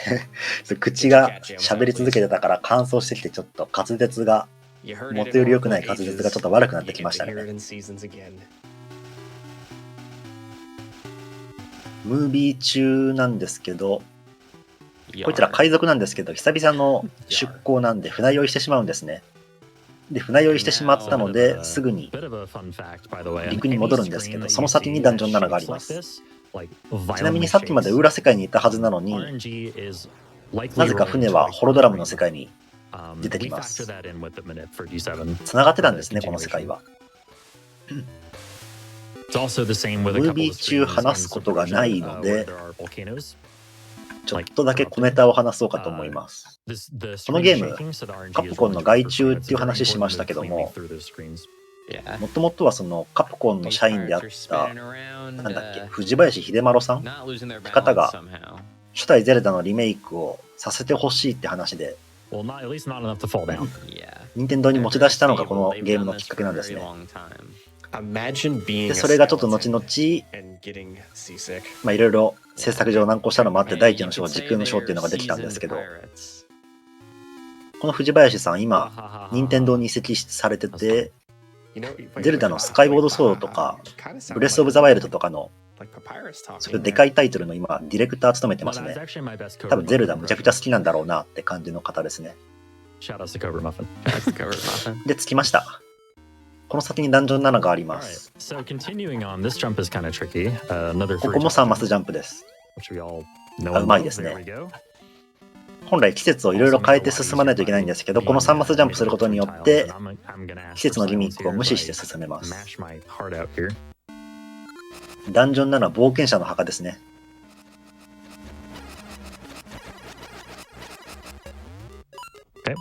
乱数調整してます。このダンジョン、アモス、中盤でアモスの石像8つのうち正解1つだけみたいな、そんな仕掛けがあるんですけど、その乱数を調整してます。でその前に大技、ポースキップという技があります。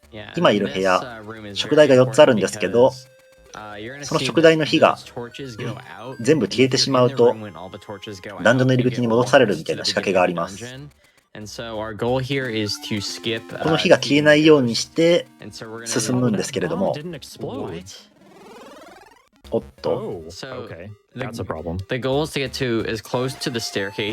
今は、その食台の部屋で左の壁を爆弾で壊してから右の部屋に移動するんですけど、爆弾が届いてなかったみたいですね。多分これでもうさっきの乱数調整はなくなりました。で、この食台、本来火が消えないようにして進むんですけれども、でその火を消えないようにするためには、ポーという中ボスみたいなやつを倒せばいいんですけど、このマップに限っては火が消えるまでに進むことができるので、部屋の奥まで進みます。ギリギリです。成功しましたね。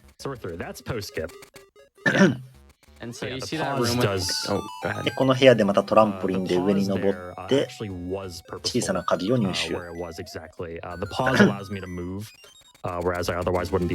このアモス、8匹の、8匹 ?8 つのうち1つが動かないアモスなんですけど、そのアモスを使ってスイッチをします。さっきやってた乱数調整は、一番このスイッチに近いアモスが敵じゃないアモスにするための乱数調整だったんですね。And so, if we were still on a nip, we just have it on the first one that we interact with. サッサの実はちょっと切れちゃいましたけど、ここ確定で10個手に入るので回収してきます。Yeah, we also try to keep the manips for this room in particular. ちなみにダンジョン4でアクションが一気に難しくなるって言ったんですけど、4、5、6は同じぐらいの難易度なんですけど、I don't think I've ever fallen there before. Okay, cool. ダンジョン7でさらに上がりますね、難易度が。らしくないミスをしてますね。ここはいい感じにアモスの石像を誘導すると小さな鍵。で、ここからちょっと見ものです。L 字型の穴を飛び越えてきます。うまい。で、ここのよくわからん敵、名前忘れちゃいました。ごめんなさい。を倒します。本来は頭に今 N とか書いてあると思うんですけど、マグネグローブで引き寄せて剣できるんですけど、近づいて剣振るだけで届くので倒してきます。で、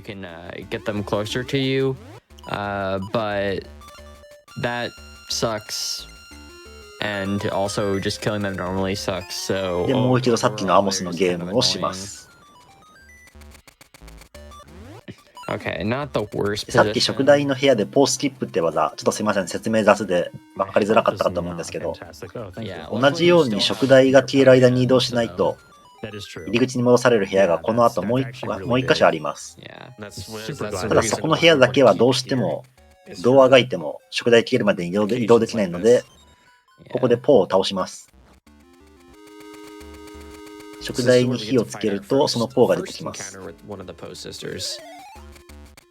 なんか妹のようにはいかないとか言ってますけど、妹になってないので何言ってるか分かんないですね。ポー、名前エイミーとかだったかな。なんか時岡っぽい名前、時岡の森の神殿の妖精っぽい名前ですけど。But basically get jump out of the magnetic attraction unbuffered. So let's see if I can で、 get こ it. こでマグネグローブとサッサの実を使っていい感じに飛び越えていきます。で、トランポリンに乗ってこの部屋で骨を、スタルフォスかを撃破して、ここでも3マスジャンプ。落ちるとロスが大きいのでちょっと慎重になってますね。Never mind. You thought it This was isn't over. Z2. で、ここでこのゲームやった人ならみんな大好きな羽マントの石です。飛ぶ距離がかなり大きくなります。I don't know why I never made that connection. こんな感じでもうリンクがやりたい放題ですね。羽マント使って。We were talking before the run about how Zelda 2 has a room actually just straight up with a blue skeleton and a red skeleton. Like not even サッサの実を使わない状態で羽マントを使うと確か3マス飛ぶことができて、サッサの実を使うと I didn't know that this game had that too. That's great. 普通に 1.5 倍だからギリギリいけば5マスぐらいは飛べるのかな。 So here we have the mini boss. Here we have the mini boss with で、ここでさっきのポーですね。 including the one we never actually saw. Finally a worthy さっきは出てこなかった opponent. 妹とさっき戦ったやつ2匹で襲いかかってきます。ここでも食台の火が全部消えると入り口に強制送還されるんですけど、攻撃し続けてれば強制送還されることはないですね、基本。That can be very punishing. 妹の名前はマーガレットとかだったかな。ちょっとすいません、曖昧で。で、階段迷路ですね。 Hey, you know what's the best design choice? How do we artificially extend a dungeon? Let's just have a room full of stairs. 階段迷路はまあ RT なんで迷わずクリアできます。Yeah, you gotta block it off and have stairs go back to the で、 same この先、1、2、3ジャンプって自分が勝手に言ってる仕掛けがあります。石像の横にスイッチがあるんですけど、その石像の個数の順にスイッチを押します。結構むずいです。あ、さすがですね。うまいです。Of course, they make those slow. で、トランポリンで大ジャンプして、スイッチをいい感じに調整していくことで進みます。このスイッチの仕掛けは上にいるフクロウが教えてくれます。で、スタルフォスか全部撃破するとボス部屋の鍵入手ですね。ハードリセットです。Oh my god. Those were green. Those were green skeletons. Okay, legit, I wasn't paying attention. でもあとはボスだけです。階段迷路をボス部屋方向に移動して、ボス戦になります。Never trust me. That's the mistake. ボス、グリオークだったかな。なんかケルベロス感ある。頭が3つぐらいある。2つか。竜ですね。力の指輪つけたホワイトソードの攻撃でひたすら切っていくだけです。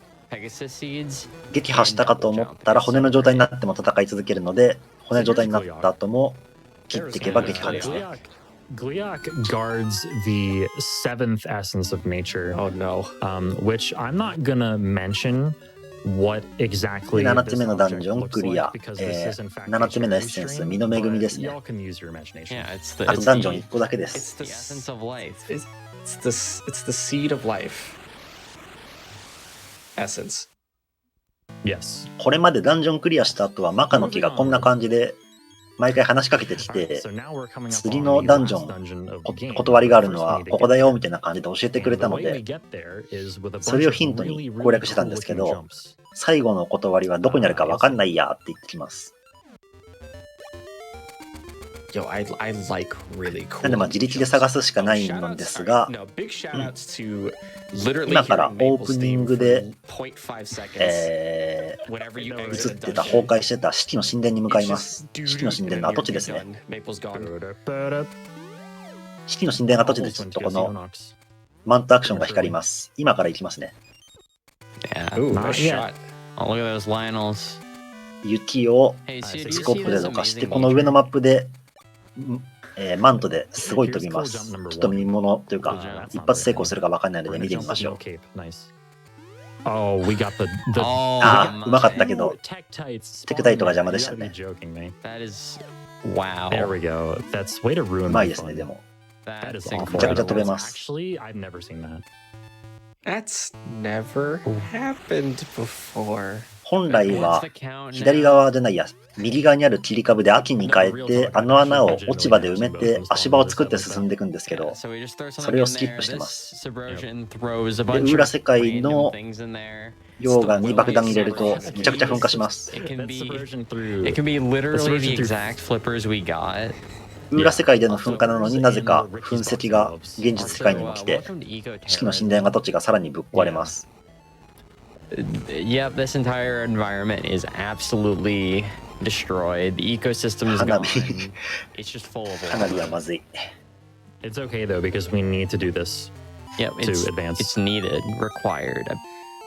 で、ただ崩壊することによって、崩壊してた四季の神殿がさらにぶっ壊れることによって先に進むことができるようになります。Like especially compared to Ages, like Ages has you do some weird stuff, but like the stuff that the game makes you do in seasons is morally questionable. ここで季節を夏に変えて久しぶりのツタを伝って上に登るダンジョンです。ダンジョンの仕掛けですね。Yeah, I can agree to that. ここから四季の神殿の内部を攻略していくんですけれども、マントアクションが大暴れです。見てみましょう。That's actually the less cool one. Yeah. The really cool one is in this room. This is the one that just like大暴れですね。もうリンクの機動力がとんでもないことになってます。Believe it or not. マントで何マス飛べるとかもほとんどの穴を飛べるんで感情したことなかったんですけど、6マスぐらいいけるんですかね。チャット欄ちらって見たら6マスぐらい飛んでるって言ってたんで、とっさにそんな風な発言をしてみたんですけど。で、裏世界に行くと、一番奥で裏世界に行くと、ダンジョン8、ラストダンジョン、剣と盾のダンジョンですね。さっきマカの木がどこにあるかわからないって言ってたのは、最後のエッセンスがホロドラムにあるわけじゃなくて裏世界にあるから、裏世界のことを感じられないマカの木はわかんないって言ってたんですね。決して無能とかそういうわけではなかったって感じです。このダンジョンでは最初に言いましたハイパースリングショットスキップっていう難しいバグ技をします。ハイパースリングショットっていうのがハイパーパチンコっていうこのダンジョンで手に入るアイテムのことなんですけど、それをスキップします。サブピクセル調整をした上で1フレーム猶予の入力を2回します。めちゃくちゃむずいです。このマップの右で行いますね。邪魔な緑のゾル、スライム君たちを倒して、穴に落ちてサブピクセルをリセット。規定の行動で左のマップに移動して、ピクセル調整をして、サッサを使って爆弾を持って右に走っていく。で、爆弾が爆発したフレームでジャンプして、リンクの姿勢が垂直になった瞬間にマントの2段階目のジャンプで、うわ、一発クリア。やば。これで、今1階にいるんですけど、この地下の仕掛けの大半を今の技でカットしてます。今いるのが、1階のフロア、氷のフロアですね。で、地下が溶岩だらけのフロアになってます。その溶岩だらけのフロアを経由して今いるところに来る必要があるんですけど、それをカットした感じですね。ちなみに剣と盾のダンジョンの由来言ってなかったですけど、マップを上から見ると今いる1階が盾の形、地下1階が剣の形してます。時空の D4 スキップよりは優しそうっていう話ですけど、あっちは1フレーム猶予の入力1回なんですけど、こっちは2回なんで、もしかしたらこっちの方が難しいかもしれないです。単純な入力猶予の話だけだとこっちの方が上ですね。で、今からこの氷を使って氷のフロアにある穴に氷を落としていきます。落とすと溶岩だらけの下のフロアの溶岩の流出が止まって足場ができます。それを繰り返していく感じですね。ここからは。氷を持ってトロッコに乗ります。そ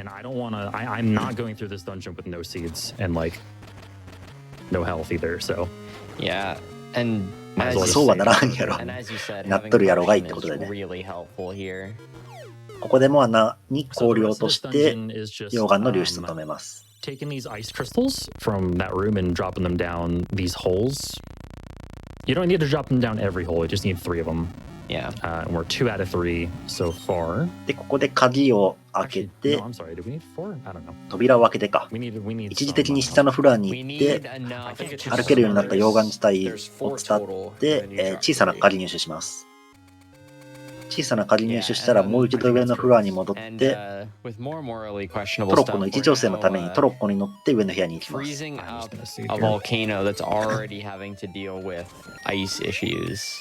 で、先ほどの氷をあのトロッコのところまで持ってきて、もう一度下のフロアに氷投げる感じですね。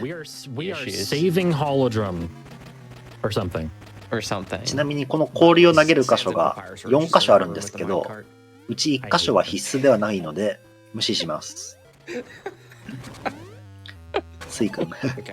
There it is. There they are. I can't believe it. Oh, you just ran over Papyrus. Oh. I cannot believe this. I cannot believe you've. さっきこっちの方に持ってきたトロッコを使って下の部屋の穴に氷を落とす感じです I ね。 can't believe you ran over Papyrus. Oh, that's not right. Uh-oh. Look, as long as you need to. Okay,まず you いな。 need to 大丈 get 夫か out な of here. Get out of here. あそこ残るんだ氷。知らなかった。 Okay, we're good. でもよく持ち上げられましたね、今の。よかった。あれ取れなかったらもう一度氷のところに行かないといけなかったから結構なロスだったはずなんですけど。You can actually just. There's a little piece of collision that you can land that on. でもこれでボス部屋に行くための溶岩は全部止めたので、あとはもうボス部屋に行ってクリアするだけですね。Yeah. I found it. And now time for the boss. So, ここにサッソの実が確定で入ってるので回収します。ボス、メデロックだったかな。すごいメデューサみたいな感じのやつですね。切るだけで倒せます。And it's in every one of your favorite Zelda games. Look at that. Little bit off はい、 topic. こんな感じですね。 I caught a bit in chat and I laughed. で、やっぱり最後のハートのかけらは、じゃないや、ハートの器はスキップしますね。It's how Papyrus would have wanted to go out derailing things. Oh my god. で、最後のエッセンス、四季の恵みだったかな。ここ入手してカテゴリー名のオールエッセンスズって書いてあるところのエッセンスは全部集めました。God, that's one of those messages where like, you know, I なのでもうあとはダンジョンクリアするだけですね。今のタイムが1時間38分だから42分ぐらいになるかな、1時間。多分。Oh my god. Would you like some donations instead? Absolutely, sure. Go ahead. Awesome. We have $50 from Sir で、マカの木のところに戻ると、Oracle of Seasons was the first Zelda game I played all the way through 大 by 地の myself 断りを when ひた I す was ら a kid. 入手していったおかげでマカの木がめちゃくちゃでかくなってます。 Look on their faces as TGH crushes it. Go TGH! And don't forget everyone, Amazon Prime comes with a free Twitch sub. Oh, that's good information to know, Chad. I don't know if you know that, but keep that in mind. で、マカの実という、まあ、実みたいなのをもらったので、これを使うと、ゴルゴン城に入ることができます。この甲冑のやつですね。オープニングに一瞬映りましたけど、こいつを撃破して終了です。Wow. That's amazing, actually. 42分、43分ぐらいになるかな。Yeah, that's like super cool. Nice. We also have $5 from Oleno Name who says, Hey Tej, I hope your Oracle of Seasons run goes great. Shout out to you and your awesome community for encouraging me to get into speedrunning. Hope you're ready for my Stardew Valley 全 run 然喋っ later てて this 聞いて week. なかったけど、 Smiley. Thank you very much. そばみたいな話したんですね。 Stardew Valley run as well. で、ここゴルゴンです Do you ね。have time for a few more? Are you 2% だと wrapping things up? ここ使ってこの結界解除するんですけど、今回は正規の方法で Sounds ゴル perfect. ゴン城に入ってき All ます。 these prime subs just firing off in chat, and I'm loving it. Thank you so much, everyone. We also have $71.75 使わなくてもこの結界解除できたんですね、なんと。 CJ47 who says Seasons along with Ages were the first games I bought with my own money over 20 years ago. Seasons still ranks among my top 5 favorite Zelda games to this day, as well as holding the top spot for favorite handheld Zelda. Shout out to my coworker Miriam, who is a 4-time cancer で、今 survivor. ツインローバー出てきたんですけど、ツインローバーは大地と時空をリンクさせた時に出てくるやつなので、今回は関係ないです。 Well, CJ, if you ever find out, you'll have to let us know. ゴルゴン Thank 城 you は again, 入りま everyone, す for your ね。 donations. This is for an amazing cause. ゴルゴン城は You are 雑魚 really 敵を helping us 撃 make a 破してひ difference. たすら上に進んでいくとゴルゴンのいる部屋にたどり着けます。 Alright, so まずは this ビズロ is ブ戦。 Onyx's castle here. There's going to be a bunch of different rooms with enemies. 一応ここの敵の動きを調整する乱数調整もあるんですけど、彼はここはしないみたいですね。2段階目フラーマスターと名前忘れた強い敵。でダンジョンに出てこなかったマットフェイス君ですね。今回はマップに入った瞬間にもう戦闘というか出てくるので普通に倒してきます。 Oh, he's gone. Okay. So now coming up is Onyx. We want to でゴルゴン戦です。ゴルゴン第一形態。 And then the second phase will happen where he'll bring in Din to protect him, but that actually is a detriment to him because we can get double spins onto him, and then we can finish him off 鉄 really 球を quickly. 振り回しながら時折投げてきたりしますが、 Just don't ask me about my ひたすら切ってるだけです。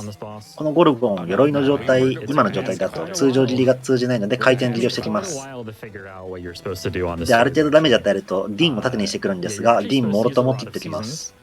ディンを切るとダメージ受けるんですけど、もうそんなの関係ありません。 Teach went through his entire inventory twice. で、第2形態ですね。 Twice. ゴルゴンの正体は実は竜だったみたいで、額の宝石が弱点なんですけど、これを切り続けると撃破できます。手の上に乗って羽マントで両手を往復しながら額を切ってきます。 1, 2, 3. And time. あ、うまいですね。